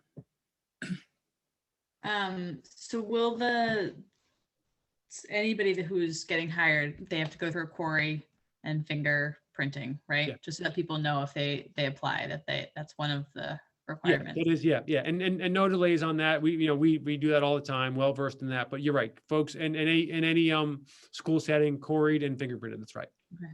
And maybe if you're going to put it on a webpage, maybe put it on the back together GPS webpage, just because that's a little cleaner. Yeah. Yes, exactly. We'll do that. That's a good place. And social media and yes, absolutely. The reason I'm smiling is it sounds like an easy thing to do, and it still is difficult because just roles here, but Yeah. No, but I yeah, fully got it understand. fully. Hold on the topic. Other folks. Okay. Melissa? Thank you. I am very fortunate to have friends that are teachers and often engage in conversations with them, not more so about school, but life in general. But one of the questions I have had put to me, and I'm just curious what your response would be tonight, is there are many teachers that would like us to get a waiver or request a waiver, mainly because, they feel, and I don't mean to put words in everyone's mouth here, but this is what I was told by a few that I talked to, that they're kind of getting punished for doing a lot of good work this year. They came in, they've been in school 120 days or whatever it is. We created this awesome system that we have. And then now for the last 2 months of school to have all that shaken up, and there's a lot of concerns with that. So I'm just wondering, my understanding, we did apply for a waiver. I'm not sure, but can you speak to that? Because I know a lot of teachers would want to know that we tried, if that's the case. To know that way we're recognizing the hard work that they have done, and we're not trying to upset their lives by being directed by DESE. We are trying to keep what we have going if possible. But can you just speak to that a little bit? That would be great. Yeah, no, I Sorry, will. Tyler. I'll go into detail in a little bit and in terms of the process and what we did and what we heard, and also give some context around it. But absolutely, yeah, I'll get to that in a little bit. And we did apply, and I'll share what happened. Joel? Thank you. So a few months ago, we had a very preliminary discussion about possibly returning to full school days. And one of the challenges that I think Ben, you had mentioned, was that it's not as simple as kind of like dusting off the 2019 school year schedule and putting it back into place. Tonight your presentation seemed to be a lot of, we're just gonna go back to how things were, except for lunch will be different. And so I'm curious, is this more of a return to traditional than you thought it was going to be, or is it more nuanced, and for the sake of time, you've just kind of given us the broad concepts? Yeah, it's hard for me to capture like the challenges and the level of work that folks are doing. Could be principals, could be transportation director, could be myself, could be Greg Bach. I mean, literally, and they work, especially at the school level, with staff in a variety of levels. Some more in depth, some more in depth, some not. Because, like, for example, on schedules, typically at a school, there are a few staff members who really help, or maybe even one who really helps the principal with that very closely. So what I said in December, I remember this vividly, is what now we're doing. We're doing just what we described then, So the sort of, I am in some ways down, I don't mean to downplay it, but it's hard to communicate. Like, we're going back to the regular school day and more or less the same schedules.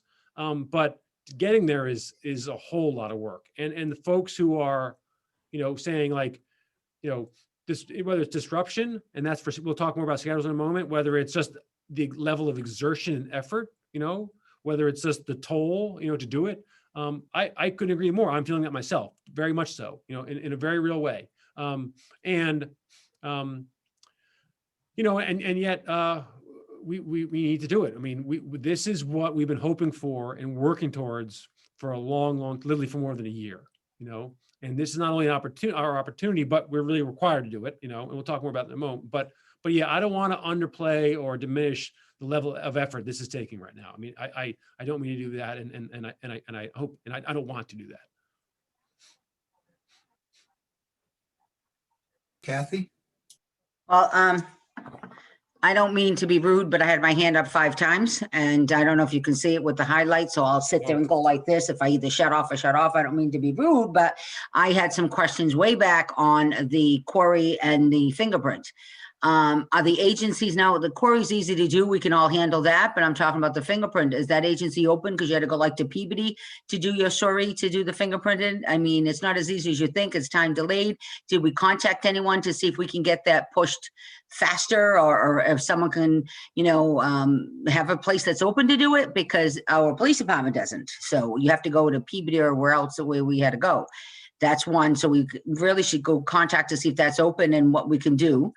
2 is I had some questions about, I know that it's not a picnic and a tablecloth, and they never had one, but it wasn't, I was hearing things that it could be, they're going to be sitting on the ground, or they're not going to have mats. Do we need supply of mats? Do we need supply of things for it when we do go? Because that's very concerning, because even though kids they're all outside playing, well, the parents don't want them on the ground or whatever. Sometimes it's hard. So do we put them each on a mat? Do we need mats? Do we need to look at that? So we have to really find out on that one. Also, I understand that, some parents, and I wanted to address here now, because I don't know if everyone's going to get a chance to speak, but we all got some concerns. We all got some emails over and over. Can you explain so everyone knows and everyone can hear it for once, that, we know that it's not going to open to everyone, and we have to have still the distance. Children will be able to come back if they want to, but it's going to be possibly at a different school. Can you explain that, please? Sure. So Thank you. Yeah, absolutely. So the first thing about fingerprinting, I don't know the specifics on the fingerprinting now. We've not had any troubles all year that I'm aware of, but I'll have Ryan Marshall get back to the committee just about how it's going and how folks are doing it. In terms of lunch, let me clarify that. Yes, so folks, we are ordering mats, we are ordering stools, we are ordering more not more chairs for O'Malley, but more desks for kids to sit at, in lunchtime, okay, and also classes as well, because we need to spread them further apart than the tables will allow. So we're all doing that, absolutely 100%. That's when I say Gary Frisch is working hard, and Cody and others, that's what they're doing. Let me go into the just the important piece around. Can I just a little bit later, Mayor, make sure I answer the question about limitations we have in terms of coming back in from remote? I'll answer that very, very clearly. Okay. All right. I think Kathy had a hand up, maybe. Yeah, just a quick question. So it was really heartwarming to see the appreciation from the parents that answered that survey. Were there any negative or constructive thoughts that were provided? Obviously, they were probably the minority. Yeah, no, they were, but absolutely. And I would say, I mean, 2 things. One, they mirrored some of those concerns people raised in the chart I showed you. So health, obviously, lunch was a big one. But also, I mean, a fair number of the sentiment of, we've been doing so well. This isn't necessary or needed, or it's inconvenient, or it's a pain, or worse, which, it is all those things. So there was definitely that. And then I'm just trying to think, there was one I remember seeing just lauding the remote academy as well. And so then also it's about schedules, and I'll get that to in a moment. Schedules, disrupting schedules, folks expressing opinions on that, staying or moving, mostly staying. Yeah, so those were there were, some were, had some emotion and passion behind them, I'd say, in terms of being very direct and clear. But nothing, I don't think that it's not raising, I think, in this conversation, but helpful, certainly helpful to know that those concerns are out there, All right, I'm gonna keep going here because we still have a number of miles to go before we sleep. Lunch and breakfast went that. So starting on time. So this is the single most difficult decision that ultimately, from a lot of input, is on my shoulders. And I just want to start by saying no one will be happy. Okay. I mean, there's no way to make everyone happy. Okay. And we are really challenged on this. We must move a start time for either O'Malley or the elementary schools. We can't keep the start times where they are right now. And the very simple reason for that is, as it often comes down to any district in the whole country, is transportation. If we extend the regular school day with our current start times, okay, then 3 elementary schools, Beaman, East Gloucester, and Vets, converge, their dismissal time converges with O'Malley's all right around 2 o'clock. And we just don't have no way, shape, or form do we have, or have we ever had, I believe, the capacity to have 4 schools, O'Malley plus 3 elementary schools, travel at the same time. Okay. That is why we've always had, in recent times anyway, as far as I know, O'Malley go early, substantially earlier than a group of 3 elementary schools, and then beyond them, a group of 2 elementary schools. Okay. So we have to either put O'Malley before the elementary schools or after the elementary schools. Okay. It's one or the other. So that means that you either have O'Malley families moving to a later time, or all the elementary moving to a later time. There's just no other options on this, especially on this time frame we're operating. And that time frame is the same whether it was April 5th or May 5th. Okay, the way you need to change those is a year-long process. So I think I've explained everything that's on this slide. As I mentioned, we did survey folks. I do want to just reiterate that there's no perfect answer on this one. We surveyed people, and what's interesting about this data, so this is K-5, is the responses were incredibly fast, incredibly quickly.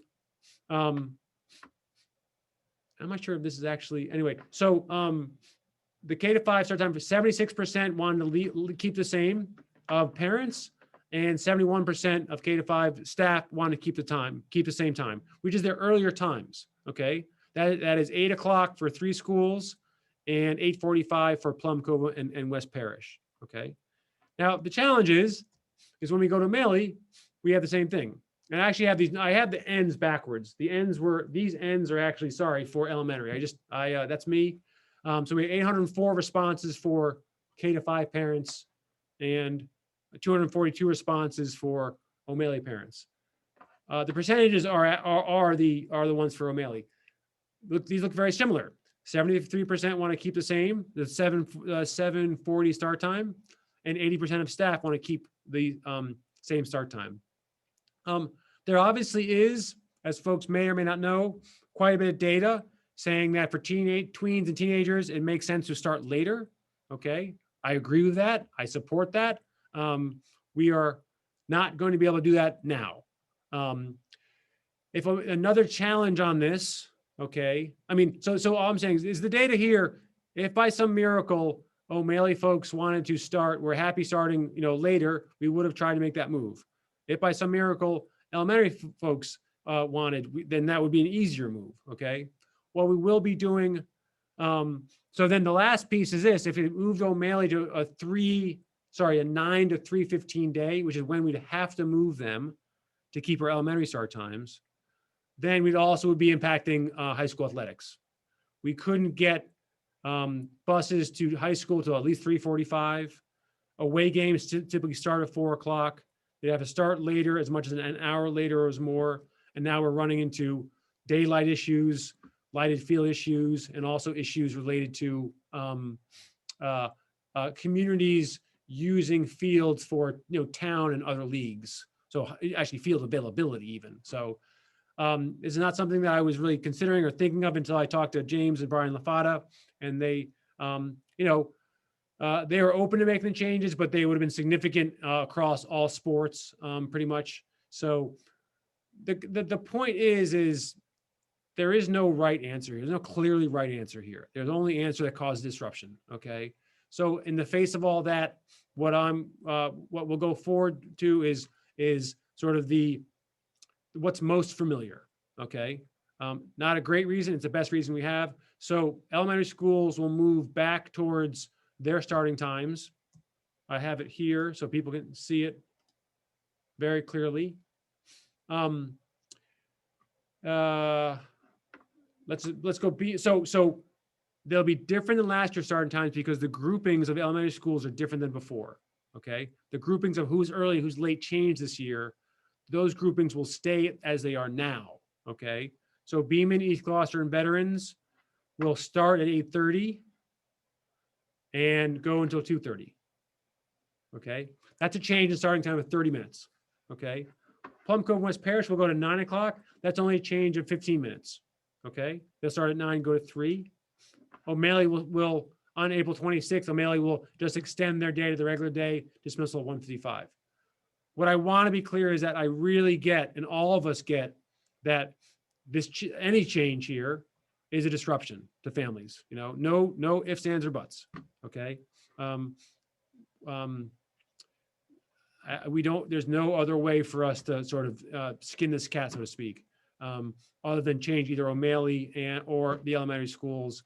And I guess we feel that going back to something that's more comparable and more familiar over the recent past is probably the best move of no moves that are perfect or ideal.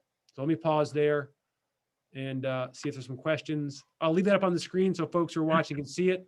But again, just to say it again, Beaman, East Gloucester, and veterans will go from 8:30 to 2:30. Plum Cove and West Parish will go from 9 to 3. And O'Malley will do what it's done in the past, which is 7:40 to 1:55. Melissa?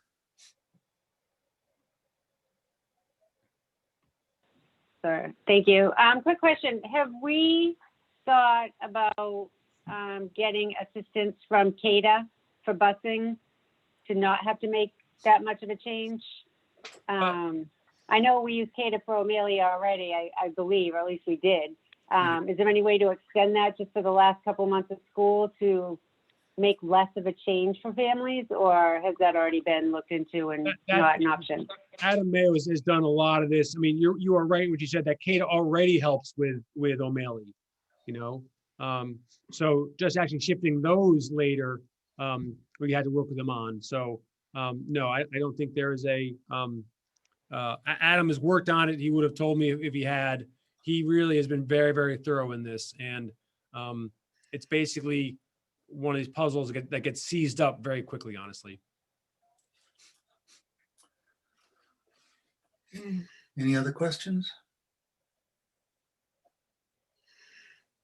Joel? Thank you. So I noticed that you had an entire slide dedicated to what a later O'Malley start time would do to GHS athletics. And I'm curious how much weight that was given in your calculus as to determining whether or not to move O'Malley later or not. It was an entire slide. Was it one of the largest factors? I mean, I think it's not insignificant. I mean, to impact those programs that way on this short time frame is no small thing, especially when we don't have many options at this point, in terms of fixing it. So I don't know. I mean, I don't know. It's hard to weight it, honestly. But it wasn't. I mean, it's a important consideration. I will say this. Looking forward, I think there's real value in looking closely at shifting O'Malley later, perhaps someday. Now, I think 9 to 3:15 causes some problems, but if you shift that a little bit earlier, even I think then we can get it all. It does mean that you'd have to have elementary shift earlier than 8 o'clock. Okay. I don't know if that would fly. This would take some real work, but there is a path forward where if we wanted to explore having O'Malley actually be a little bit later day, which may really benefit that age child, you'd have to look at shifting. I mean, you have to have all these pieces. You have to have high school athletics. You have to have and other high school programming, that relies on transportation in the afternoon. You have to get kids to and from school, and you have to have full school days. And because buses are a limited resource, they often, and I would say they play an outsized role in these educational decisions, right? But I could see, a path towards something like where if we really wanted to go, so O'Malley was a little bit later and a more sort of more reasonable start, you could move elementary a little bit earlier, shift those a little bit earlier, and that gets then O'Malley not so late. And then I think you're good to go with high school events, right? High school athletics and that sort of thing. So, I think on this time frame and this sort of and midway through the year, that's really hard to go through that whole process. But it's something I'd be open to. So I think you said about, I think it's important to hear, because I think it's a real positive thing. What you're saying is that the logistical hurdle is real and is likely too large in the short time frame here, but is not long-term insurmountable if toward moving teenagers, both the high school or the middle school, to a later start time. It's just not achievable in this moment. It's not achievable now. That's for sure. That's absolutely for sure. I don't know if it's not insurmountable. We'd really have to look at it. It actually, it could be, but I don't know. I have a lot. I haven't been here that long, but Gloucester's good at getting things done. So I've got some confidence, but I couldn't say now that it could be done for sure. We have to do much more looking at it.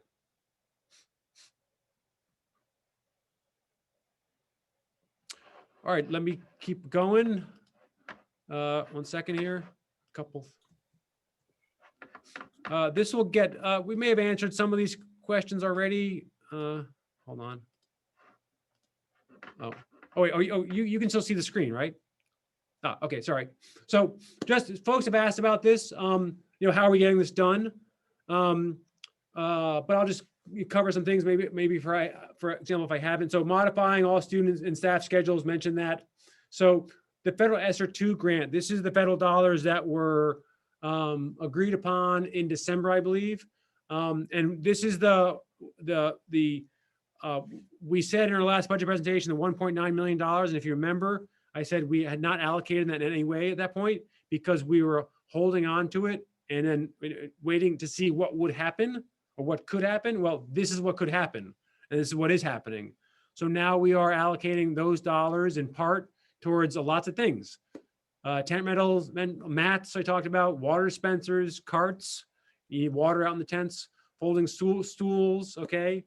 At O'Malley, furniture, including desks, tables and chairs. The good news is we'll be able to continue using those things, beyond. Hiring breakfast and lunch supervisors, as long as people apply and get hired, which as I may have mentioned, we really need. Potentially additional pay for ESPs to work additional hours if they volunteer for those or if we need them. That's still a work in progress, but it's an example of what might happen. What's very important that these funds, they're short-term funds. We need to use them in a time. I should say they're time limited. We can't hire. It wouldn't be prudent to hire long-term staff with these at this point. But we certainly can do it for staff for now, potentially staff for next year, that sort of thing.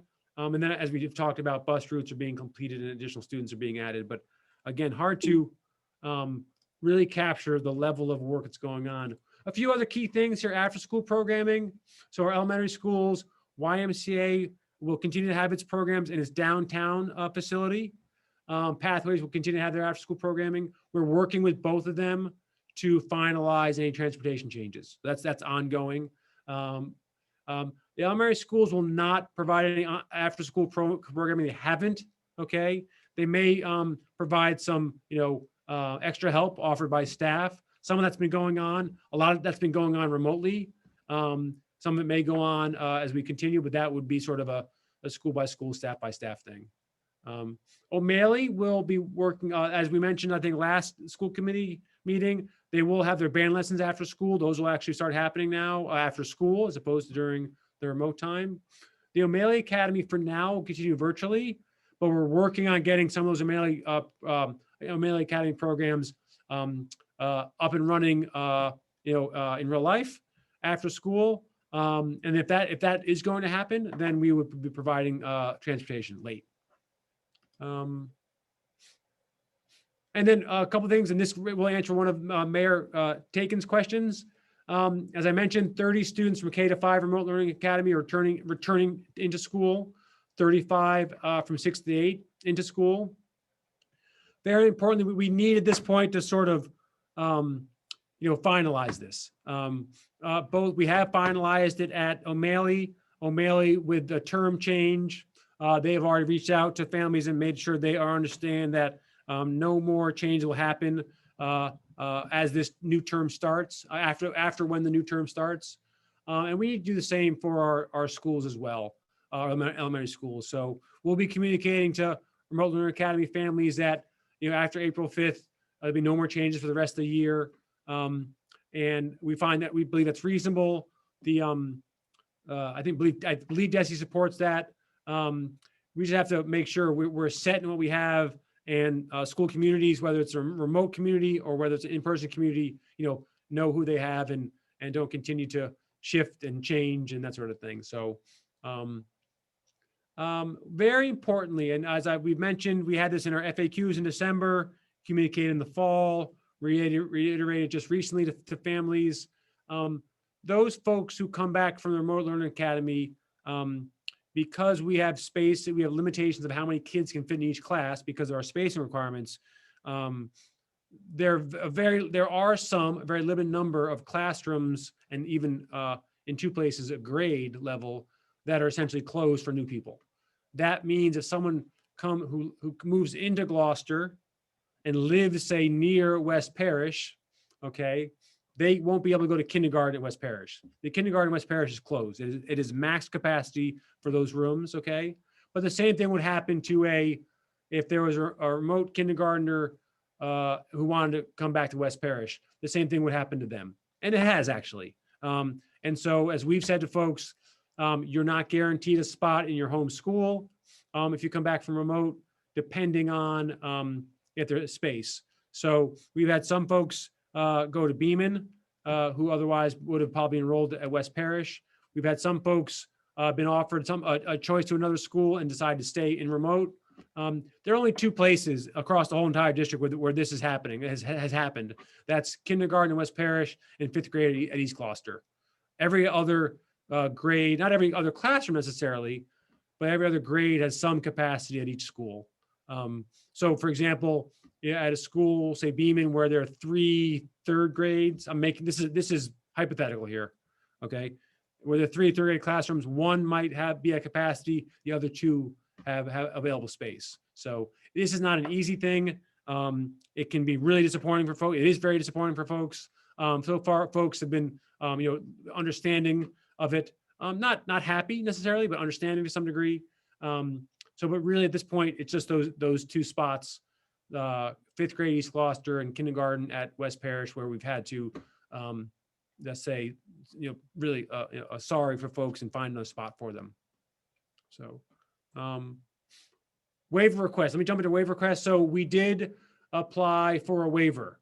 That means we communicated with DESE, submitted one on Monday to meet the deadline, cited our model of in-person learning, cited the large number of in-person hours we've had, cited how we've sustained our in-person, not reverted at any time to remote, cited the tremendous work of all our staff and our community.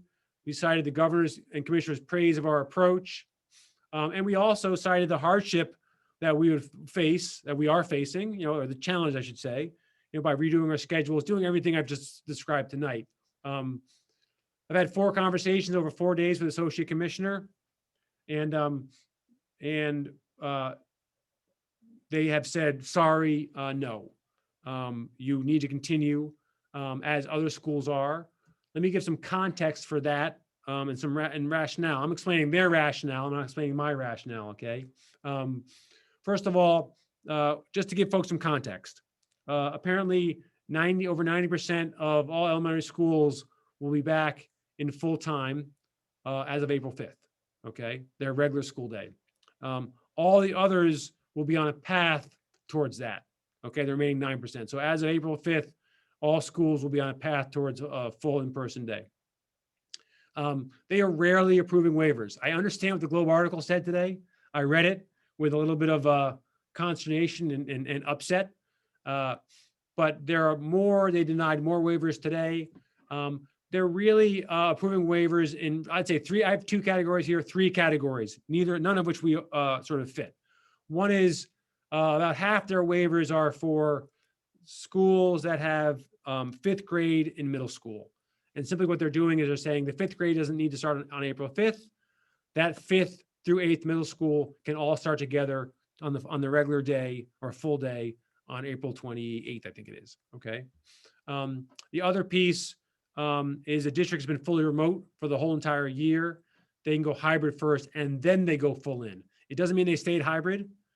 They essentially have approved no, or maybe very limited, maybe a couple districts who've been hybrid to not go in full remote on April 5th. Okay, we are hybrid. And then the last piece they said was, not giving waivers because of inconvenience.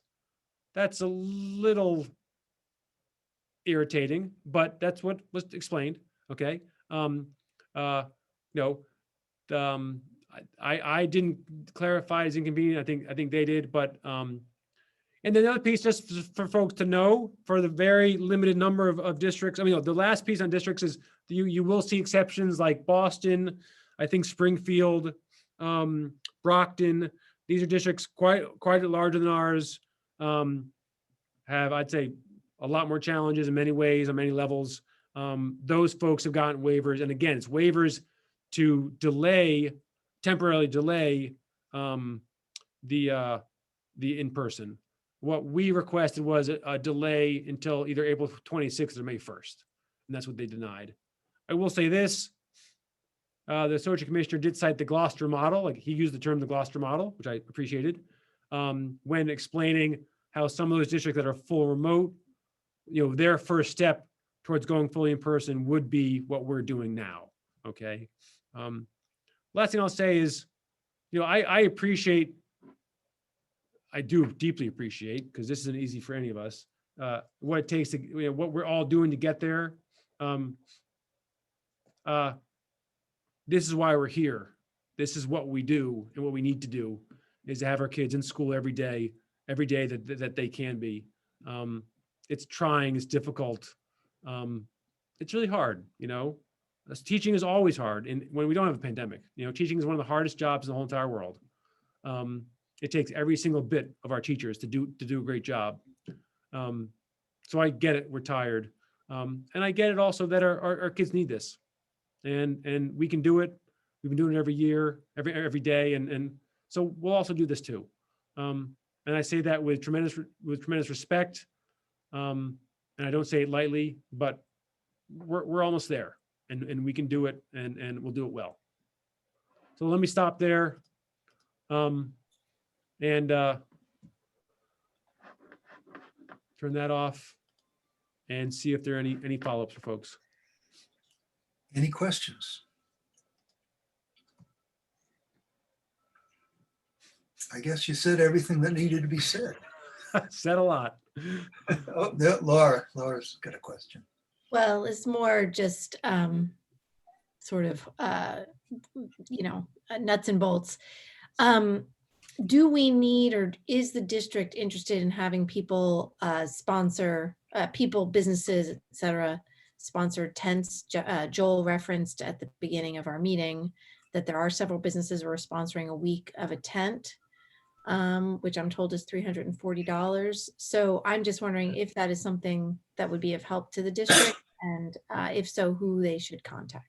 Yeah, always helpful. Just want to be clear that that no one can put their name on the tent. So this isn't sponsorship in that way.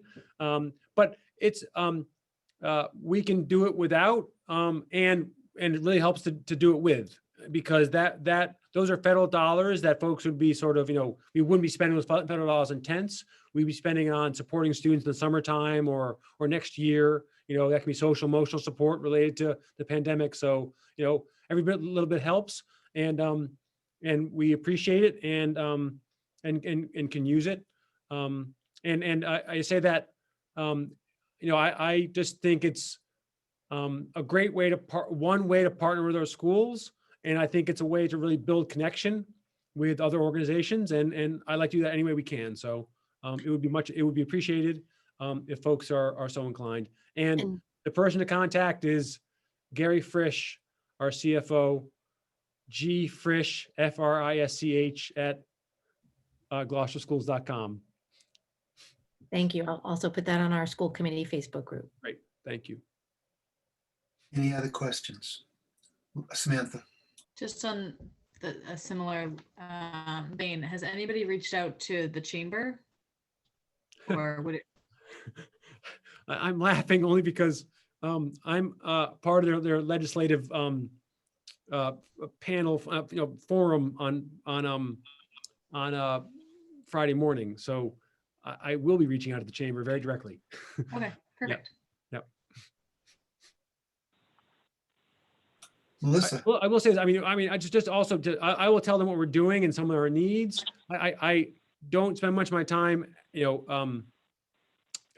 pursuing at this point those sorts of things. That's a great role for school committee members, and I know some of you are already doing it. So thank you. Melissa? So I don't have a question. I have a compliment. I just want to thank Ben for the tremendous amount of work that's been done. I remember we were at a meeting here a couple of weeks ago, and we said our next meeting was the 24th, and here we are, and you figured it out. You and your team figured it out. So there was an enormous amount of challenges. There still are challenges, but just extremely impressed with the persistence to get our kids the best education they can. And it's a huge thank you to you, our nurses, our teaching staff, everybody. I mean, it's just awesome that we're figuring this out when 2 weeks ago we didn't think we could. Yeah. So thank you. Thank you, Melissa. I appreciate that. And I'll thank you for all of our folks, because you really pulled them all in. The mayor earlier said, we're lucky. She's right. We're lucky in lots of ways, but also, and this has nothing to do with me because I'm new here, we're also good. We're really good. We do great work here. And it's a testament to, like I said again and again, everyone pulling together, helping out. Yeah, we're doing a great job, and we'll continue to do so. Thank you. Okay, anything else before we move on? Okay, we're going to go on to committee reports, and there's only BNF, an update, and Kathy, why don't you got a number of action items? Why don't you take them up right out of in order as part of your report? Okay, the Building and Finance Subcommittee met on Wednesday, March 17th, 2021. And we did our regular update on the fiscal 21 budget. Everything is looking like we are operating within our budget. We are below budget on items like substitutes because we can't find them. That's for teachers and paras. Bus monitors, similar thing. So, our district, back to complimenting our district, everybody is doing an amazing job in situations where we really are understaffed. So, all the compliments from the parents, despite some of our staffing challenges, is a testament to what everybody's doing to make it work. We went over the funds spent through the coronavirus relief fund and the ESSER grants, and we have completely spent both of those grants on all COVID related expenses. Thankfully, there's the ESSER 2 that Ben is alluding to in terms of how we're spending from now going forward. We went over food service report. Let's see, did we? No, why did I saying that? No, I think we talked about that as it related to the budget and the fact that food service is having trouble. We try to operate food service on a break even, but clearly this year, given there's no revenue from anything but our federal meal reimbursement. So that is running under, and the operating budget has been picking up some of those expenses. We discussed traffic control at our schools and just some of the efforts to try to make sure we're covered from a liability perspective for those situations where it might get a little chaotic at our schools. We talked last meeting, we talked about the job description and approved the job description for the finance director position. The building and finance subcommittee then took up the salary range for that position. And what we did was look to the city salary schedule for a comparable position and determined that, a lot of the responsibilities and the level of accountability and all that were related to a job on the city side. And we came forward with a recommendation that we would recommend to the full school committee. And I'll say this in a motion.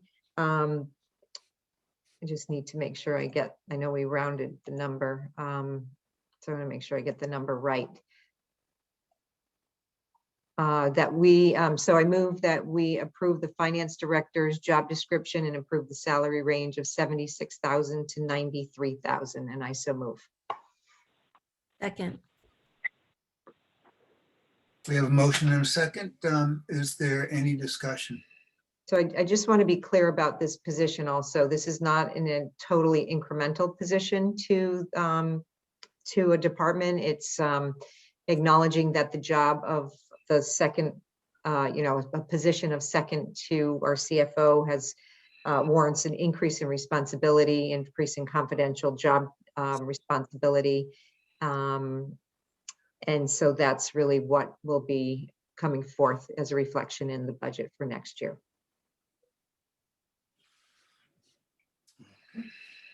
Any further discussion? Okay. Maria, can we have a roll call vote? Chairman Pope, Yes. Ms. Prince, Yes. Mayor Taken, No. Ms. Watson, Yes. Ms. Weason, Yes. Kathy Clancy, You were muted, Kathy. Sorry, yes. and Mr. Favazza. Yes. Okay. It carries 6 in favor and 1 opposed. Go on, Kathy. Okay. And then the last items on our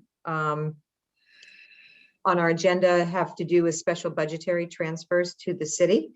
One of them is our annual transfer to the city for our school resource officer because of the way the money flows. And then there were some other transfers that need to be made. So the first transfer is that for the school resource officer, and I move that we authorize the chief financial officer to request approval from the city council to transfer $60,000 from the Gloucester Public Schools to the Gloucester Police Department for the purpose of funding the Gloucester High School resource officer for fiscal year 2021.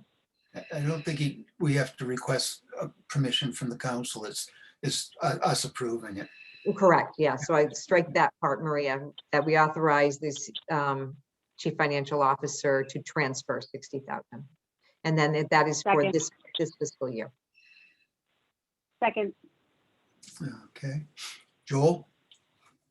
Yeah, I'll support this, obviously. I do think it'd be great if at our upcoming joint school committee city council meeting, we could touch upon the potential that in the future, our budget would just show up annually less this money and the police department's money would show up positive this money. So we don't have to go through the process of approving the transfer and creating administrative work for City Hall and the admin office. Yeah, that might be a better discussion for when we appear before the city council BNF to discuss our budget on, I believe, May 27th. I think that's right. Either one. But you're right. It's, you know, just shuffling money back and forth. It doesn't make a whole lot of sense. Any further discussion? Okay, Maria, could we have a roll call vote? Chairman Pope, Yes. Ms. Prince, Yes. Mayor Taken, Yes. Ms. Watson, Yes. Ms. Weason, Yes. Kathy Clancy, Yes. and Mr. Favazza. Yes. It carries unanimously. Thank you. Kathy, one more? Okay, two more actually. Two more. All right.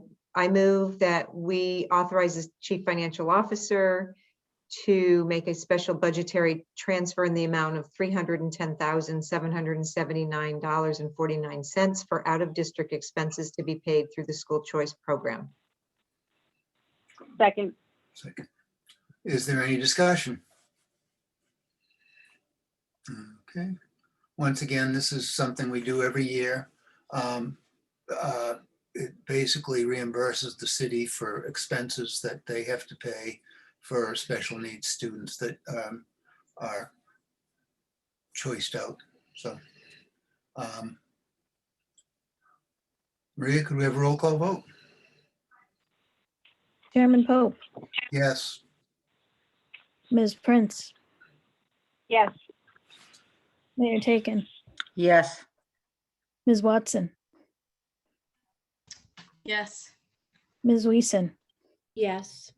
Kathy Clancy, Yes. and Mr. Favazza. Yes. Okay, thank you. It carries unanimously.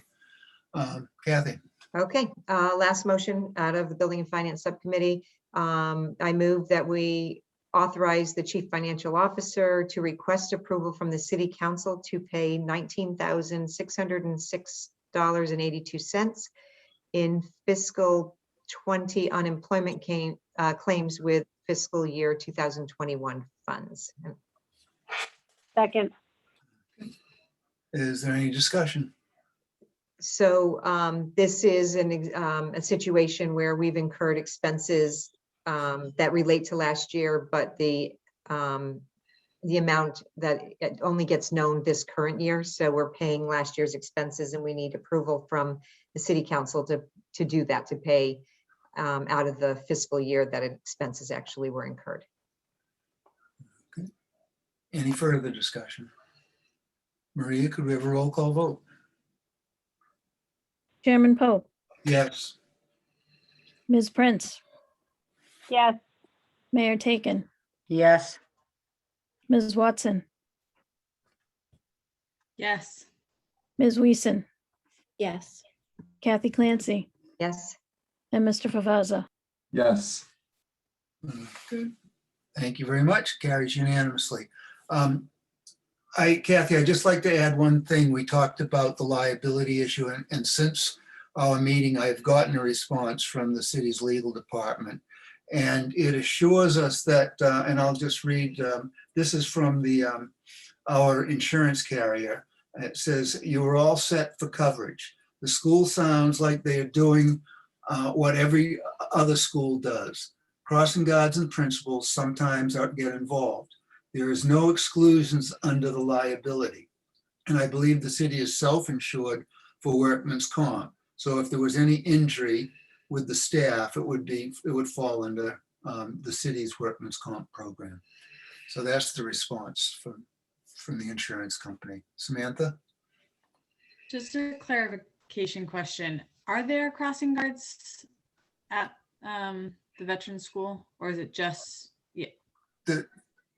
I asked Matt that the other day. They have one. They probably could use two. I Okay. think we want, like everything else, we can't hire them. We're trying to hire them. We're trying to Try hire. It's an unfilled position. They have one and they should have two. That's right. And- I think one of Ben's communications said that as a result of the change to full school day, vets will resume breakfast. And so Principal Lemus may be pulled away, and that increases the need for a second person anyway. Is that correct?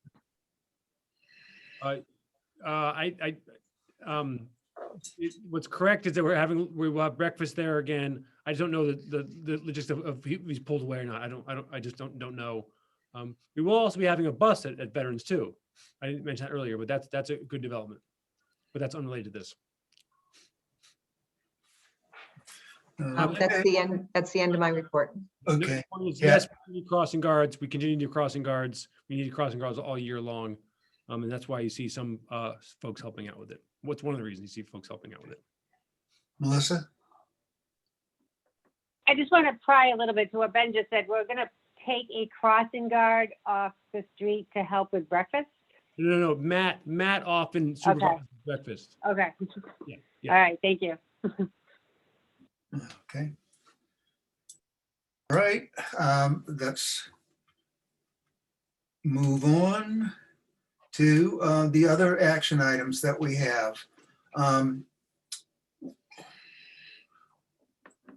Okay, maybe Melissa wants to take this up. We approved the salary range for the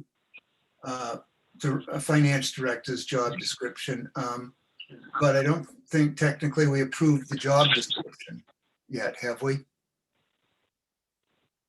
I don't think we did. I think we discussed it and people, Well, the members were allowed to ask questions, but I don't think we did an actual motion. Right, because we didn't have the salary range. But Right. now, so I'm just asking, do we need to approve the job description with the salary range? The salary range was approved. Or did we? I Right. thought that was, Or did we approve this job description in the course of approving the salary range?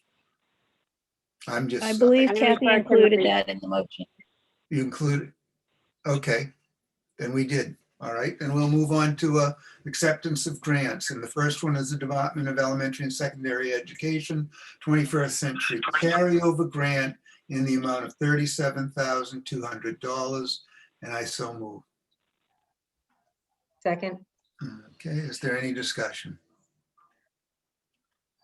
Maria, could we have a roll call vote? Chairman Pope, Yes.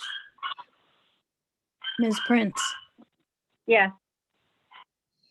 Mayor Taken, Yes. Ms. Watson, Yes. Ms. Weason, Yes. Kathy Clancy, yes, and Mr. Favazza.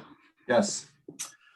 Thank you very much. It carries unanimously, and we'll move on to the next one, the Department of Elementary and Secondary Education, Special Education, 240 grant in the amount of $3,787 increase for FY21. So this is supplemental to the 240 grant we've already accepted, and I so move. second, Any discussion? Maria, could we have a roll call vote? Chairman Pope, Yes. Ms. Prince, Yes. Yes. Mayor Taken, Yes. Ms. Watson, Yes. Ms. Weason, Yes. Kathy Clancy, yes, and Mr. Favazza. Yes. Okay, it carries unanimously. And we'll move on to the next one, which is the Department of Elementary and Secondary Education, Title II, 140 grant in the amount of $857, and I so move. second, Okay, any discussion? Maria, could we have a roll call vote? Chairman Pope, Yes. Ms. Prince, Yes. Mayor Taken, Yes. Ms. Watson, Yes. Ms. Weason, Yes. Kathy Clancy, yes, and Mr. Favazza. Yes. Carries unanimously. Thank you. And we have a Gloucester Education Foundation grant in the amount of $350 for the West Parish Grade 5 play, and I so move. second, Okay, any discussion? Are we going to be able to see, this is going to be streamed live? Are we going to be able to watch it? Do we know? Hopefully we'll get invited to the stream. Yeah. Um, Okay, I will make sure you're invited to the stream. okay. All right, any further discussion? Maria, could we have a roll call vote? Chairman Pope, Yes. Ms. Prince, Yes. Mayor Taken, Yes, Ms. Watson, Yes. Ms. Weason, Yes. Kathy Clancy, Yes. and Mr. Favazza. Yes. Thank you. It carries unanimously.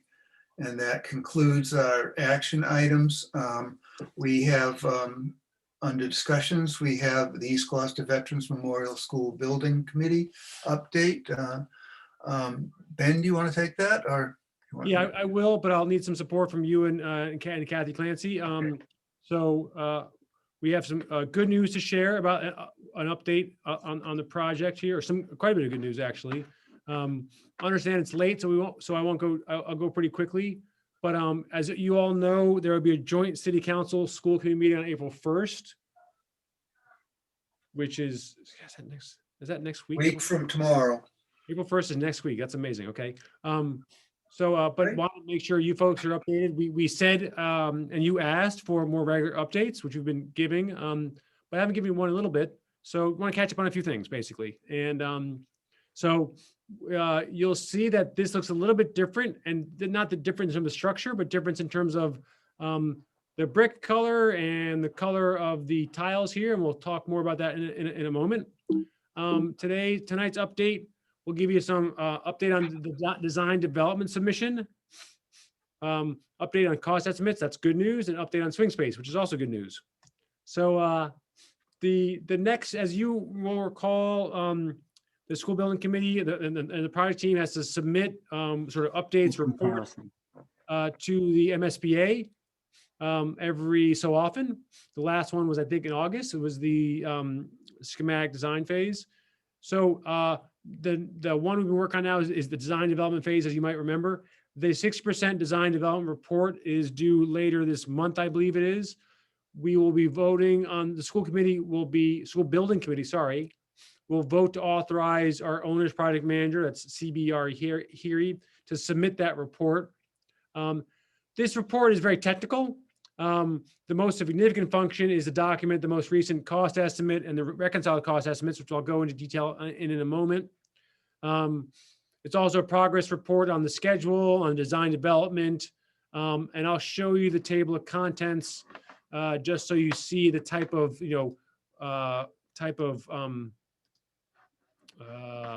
work that goes in this. This will be quick. Give me a moment here. Here we go.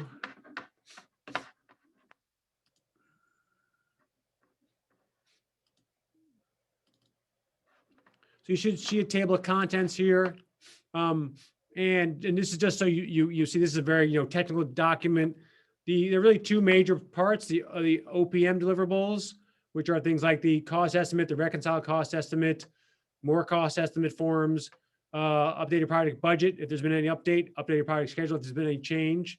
There's no change in schedule. We're on budget. We're on schedule.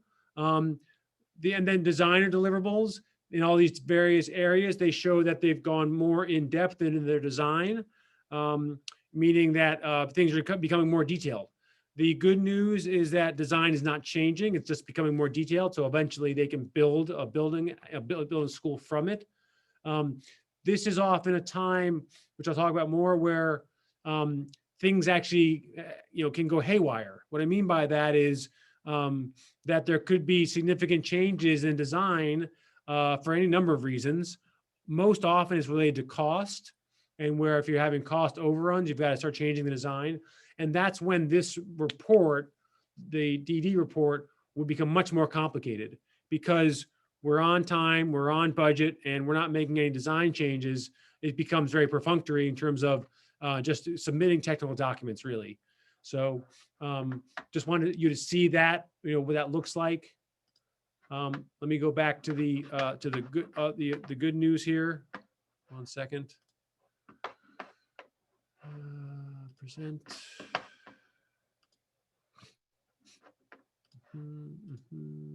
Okay, so that's the design development report. We'll vote on that tomorrow to submit that later in the month, I believe. Whoops. So here's a bunch of good news. This is was presented last week at the school building committee. I'll talk about this in a moment. I'm just going to zoom in a little bit so you can see it better. These are one of the major pieces as you get further along in the design development. That's when you have a better sense of what the project will cost, okay? And what you're trying to do is, and hoping to do, is stick with the schematic design project estimate that we've been talking about for more than a year, and that the voters voted on. And you're hoping that as you design it further and then estimate again, that you're still within that budget. And the good news is we are within that budget, and not only with one estimate, but two. So we have the W.T. Rich does an estimate, which is on the left, and then our owner's project manager does, they hire someone to do another estimate. And what you want to see is that the estimates are, aligned with each other, near each other. And you also want to see that they're under budget. And these are actually remarkably similar in terms of the numbers you have here. And the good news is they're under the actual budget, both for construction and direct costs and total construction costs. Kathy and Jonathan, this is where you might be able to help me. I don't remember the exact numbers for direct costs and total construction costs. I know that these are both under those by a little bit, not by a lot, by a little bit. Just to be clear, this is literally the line item for construction. So there are other parts of the budget that get us up to the 66, almost $67 million project in total. But this is just the construction piece of the entire project budget. And that construction budget is $51,925,531. So that was what was originally submitted to the MSBA for this. Thank you. So 51.9 million, 992 million, I think I heard you say. So you can see that, again, these are under that amount, both of them. And also they're, within spitting distance of each other. And so what can happen here, to point out what often happens, and is I wouldn't say, it's not uncommon, is these estimates would come back and they'd be above, or sometimes quite a bit above, the original project budget for construction costs. At that point, you have to start what they call value engineering, which we've done some earlier, but you've got to start going to different materials. Perhaps if in a severe case, changing design, in very severe cases, actually changing program, okay? And that takes some time, a lot of work by the school building committee. The school building committee has not had to do any of that because these are both under budget. So that's really good news, really good progress. We continue to be on time and under budget, which I hope to be continue to say all along the way. So I just want to add too that John Rich was very pleased. I think they're always kind of holding their breath as such a scope gets priced and how it compares to what the original thought was. So they were very pleased that the numbers came in where they did. One of the reasons that it does come in that way, one, we've got good folks working with us, designers, John, W.T. Rich from the construction, but also the construction manager risk process, which MSBA has us do, brings on John Rich and his team early on. So they're involved in the early, some of the design work, help supporting Joan Whittier, and then also in the original estimates. So that consistency in that early work helps us not get into overruns later in the project. So just in some interior design, so what you see here in the work of our interior design subcommittee, they're focusing on colors, and we, as we've shared before, focusing on colors. They're focusing on interior, so things like the color of this soffit, the size of this soffit here, up on the upper interior, the pattern on the floor. This is a tile floor. The colors on the floor. Okay, looking at the colors, and we haven't decided this yet, but one of the things we're looking at next are the colors of the tiles and the pattern of the tiles. It's that sort of level of detail that the school building committee is involved in. Here, in this case, looking at the shade of the accent wall, okay, or the shade of this soffit, okay, and not only in this room, but how that varies, sort of grade level to grade level, or hall to hall, that sort of thing, okay. This is very detailed work, which is, kind of fun. But, kind of, and then this is, to show you an example, when we first saw this or last saw this, the padding had no color. The sound dampening tiles didn't exist or weren't shown yet, and they had no color. The circle was a different color, and I think the shades were a different color. And we've gone through a whole bunch of colors on this and come up with this pattern, and which looks fantastic, which is great looking and ties into the ocean and theme as well. So it's that level of work that we're on yet.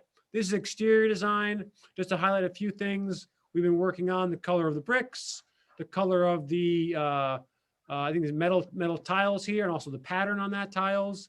The color of this, the white here, like which shade of white, okay, things like that. That's what school building committees do.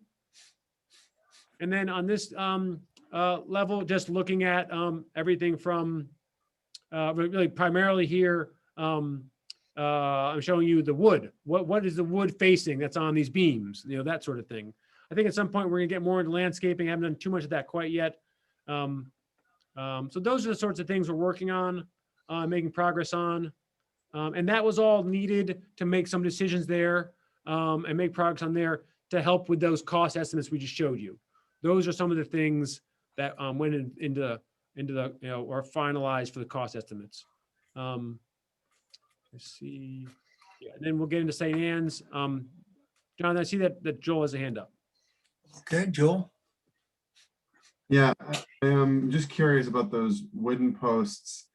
Are DPW reps involved in either of these design subcommittees? Because I believe there are similar posts at West Parish, and I think, they've been very diplomatic, but have kind of suggested that these are higher maintenance than a normal, than the other finishes being selected. And so I'm just curious about value engineering, whether DPW's weighed in on using these wooden panel or these wooden posts and what that means for the next 30 years for the district or for the city for maintenance. You'll be pleased to know that Kathy Clancy asked the exact same question, and Joe Lucido was there to answer it. And Kathy, you can share what we all learned. So Joe did not say that they have been a problem. He said that this summer, I believe they're doing their 5th year normal maintenance. It's not an every year thing. They don't have to take them down to the bare wood. It's, sanding and putting on a fresh coat of varnish. So he was definitely in agreement with this particular finish. That's great. Yeah, the product they use is a Sikkens product, and it's like it's a stain more than a varnish, and it just, there's very little prep that they have to do in between. They just kind of put it on, it sinks in, and it preserves the wood for another 5 years. And he was quite happy with it. So, and just to elaborate some onto the bigger picture there, which we haven't shared, is that's the sort of work the design team is doing right now. It's with DPW, it's with the fire and police on safety, it's with other departments, which I can't think of right now. So they're really on a technical level, checking with them, meeting with folks regularly, with questions just like that, Joel, and others, on product, on actually Joe's on the exterior subcommittee, that sort of thing. So, and as you can see, we've got some folks who are pretty knowledgeable in these things. But that's exactly the work that's happening now on that level with city leaders and department heads, that sort of thing. Yeah. And just to be clear, they're not wooden posts. They're just clad. They're steel posts. They're clad with wood. And then the last area, I think the last good news is the St. Anne's. That's spelled wrong. There's no E. Sorry about that. The lease will be finalized very soon. John Dunn has been doing all of that work. St. Anne's is taking on the vast majority of repairs and renovations. I'm sorry, I don't have the numbers with us right now, but we are really pleased with that. In fact, they're getting going on them quickly, quickly enough that we'll have to be taking our furniture out of storage there and finding some other places for it. We'll end that storage lease because we'll take the new lease will start, I believe, May 1st. And then we'll have a forum for veterans family, I believe, in April to provide an update on them, update for all of them on St. Anne's and the swing space there. So that's going along quite well. There are a number of repairs that have to be made, but that's a lot of maintenance, and that St. Anne's is required to deliver the building to us in proper shape, and that's what they're working on. And John Dunn and their folks have done a nice job on that. The last piece, upcoming public meetings, school committee, the school building committee meeting. We've had 3 this month, just so you know, or this will be the 3rd one. The joint city council and school committee meeting for a project update, and our monthly school building committee meeting on April 15th. And I think that is all. Samantha has a question or comment. Samantha? I'm not sure who really would have the answer to this, but who maintains Burnham's Field Playground? Is it DPW or is it sort of a volunteer based? There is a volunteer group that does some work and some improvements at Burnham's Field, but I think ultimately the general maintenance is DPW. Okay, so I just to put it on the radar that before the school year starts, we should probably just make sure that all is working over there too, because they'll be using that as well, right? Yes. Okay. And They will.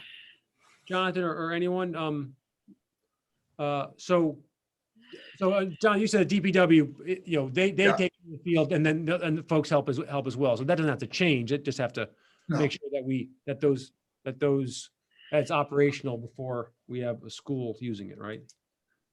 Yeah. When we had the school that used it before in West Parish, they actually had extra help in Burnham's Field to make sure that it's clean, because we know what happens at night, to make sure that everything's working fine. We used it to have the backyard growers. We had vegetable gardens. We had different things. We made sure that everything was absolutely, because we understand, as we know, it's Burnham's Field and kids can play. So absolutely. We had no problems when the West Parish students were there, except for dog poop. Yeah, a couple summers ago at Stage 4, there were some swings that needed to be replaced, and it took quite a while to sort of get the material. So just if there's things that need to be. Well, that's had nothing to do with us. The Rotary does that. So when they order the stuff, because don't forget, we have great city, we have chamber, Rotaries, they all pitch in and do things. So actually the Stage 4 Park Playground is maintained, and it was purchased by the Rotary Club. So, and that's who does that. Different things in different parks. People do take sponsorship. As far as repairing things like our own school swing sets gets hotter and stuff, yes, absolutely. But we had no problems when the children were there. And we're going to make sure we have no problems when the children are there again. Sure. Especially in the beginning, we're going to make sure that, we have someone walking around all the time. And also we'll take a look, pretty soon to I'll talk to Matt about it to make sure if there's any needs to be repaired at this point, that, we get a good lead time on it for the fall. Yeah. Absolutely. Thank you. That's very helpful. Thanks. All right, another thing that will be coming up on the building is that they'll be going around and they'll be doing a meeting with the neighbors to explain to them what the process will be in the neighborhood. Because one of the next things that will happen is that people will have to go around and take pictures of people's houses in case there's any damage done by vibration, or if we had to blast, which nobody expects that we're going to, but you don't know until you start digging in the ground. So notices will be sent out to the everybody within 250 feet, and then the notice will say that somebody's going to come by and document in their property so that if there's any damage, they can prove it. So those kind of things will be happening. There'll be more community outreach to about the actual process. So. And don't forget, Jonathan, we have to go look at the bus route by St. Anne's, because remember we had it going one way during the morning. Right. And we got to make sure that the lights are still working, you know, children and the flashing lights. And Smith Street, we made it one way in the morning, one way in the afternoon. We got to give a heads up because people have to learn how to do that all over again. Yeah, I think we made a deal with is it the Sleetuses that own the Shaws?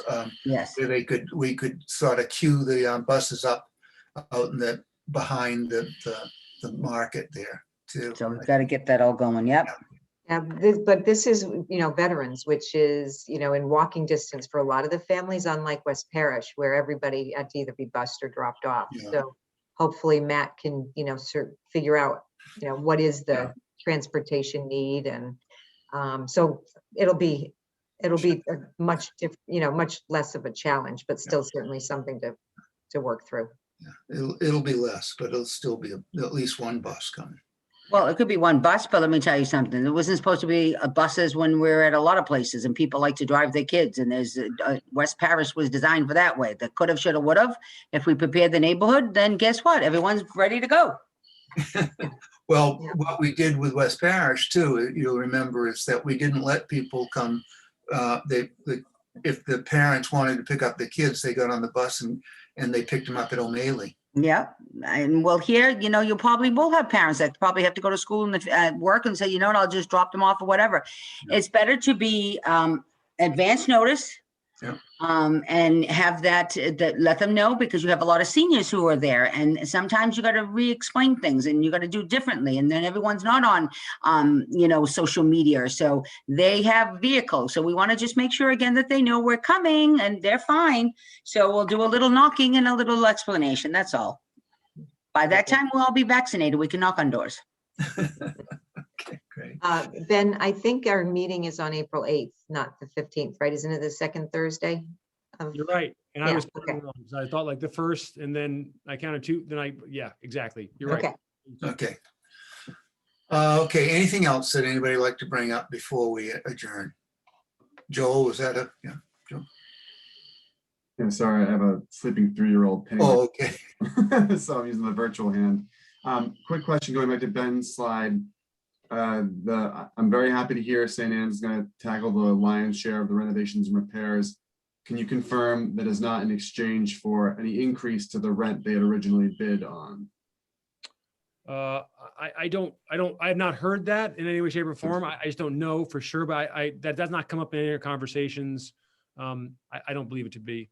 Yeah, I don't have, yeah. The only thing related to that came up is that if we had to do some of that work, it was going to be for a decrease in the rent. But it was assumed, my understanding of the conversation was, it was assumed that the rent was you know, conditioned on they were going to do this work. Yeah, that's how right. And the work they're doing is building envelope and mechanicals, things that are structural for them to maintain the building. And then, you know, it's on us to make sure it has everything like painting and stuff for a school. And that also includes where there are building envelope issues, windows, roof, and any damage that those caused, you know, from leaks, they're repairing all of that as well. And that's those are clearly the bigger ticket items. So, yeah. We still have to do the painting and the you know, that sort of stuff. Okay. A new front door, tell them, would be kind of nice. That's on their list. I know that's on their list. Yeah, better. Okay. Anything else before we adjourn? Joel? Yes, just in light of our governance meeting, as chair of the program subcommittee, what I had been doing, it may be erroneous, is I had been previously just requesting from the other members of the program subcommittee, the superintendent and the assistant superintendent, whether there were any issues they thought should be placed on an agenda And whereas we're kind of operating without a year-long agenda that I would draw from, I'm curious if there's anything, this committee as a whole would like to see, refer out to programs, or if I should just continue to ping the other programs numbers and the administration to come up with future agendas. I just want to make sure I'm doing this as properly as possible, given the limitations of what we have to work with. I believe I took, sorry. Go ahead. I believe I took from that conversation that if any of us want something to be on that agenda or referred to the agenda, it happens here to go onto the agenda as opposed Right. to it just going on an agenda without being at least stated here. I mean, things can be referred to subcommittees at this time. That's, appropriate. Excuse me. So is that to say I should hold off on creating an agenda until, like, we come up with a proposed one, come here to new business and say, I'd like to refer the following things, and then the agenda can be put together? If it's something new, I mean, the other thing that got said is that there are things that are under your purview that are expected, just like in BNF, it's expected that we're going to look at the food service. We're going to look at all of those things. So, I mean, I've never seen a definition of what is on the purview, but it does exist. And it's in our policies. It says exactly what the program subcommittee is supposed to be looking at. And so you should look up that policy. I can't tell you what it is off the top of my head, but and those are the things you're supposed to be looking at and don't require referral. I think referrals are when some specific topic has come up and people want, specifically want you to look into it. Okay, thank you. Okay. Anything else? Okay. Motion to adjourn. Second, There we go. Maria, roll call vote. Chairman Pope, Yes. Ms. Prince, Yes, good night, everyone. Mayor Taken, Yes, and I like your haircut, Sam. Ms. Thanks. Watson, Yes. Ms. Weason, Yes. Kathy Clancy, yes. and Mr. Favazza. Yes. Okay, thank you, everyone, and we'll see you all soon. Good night.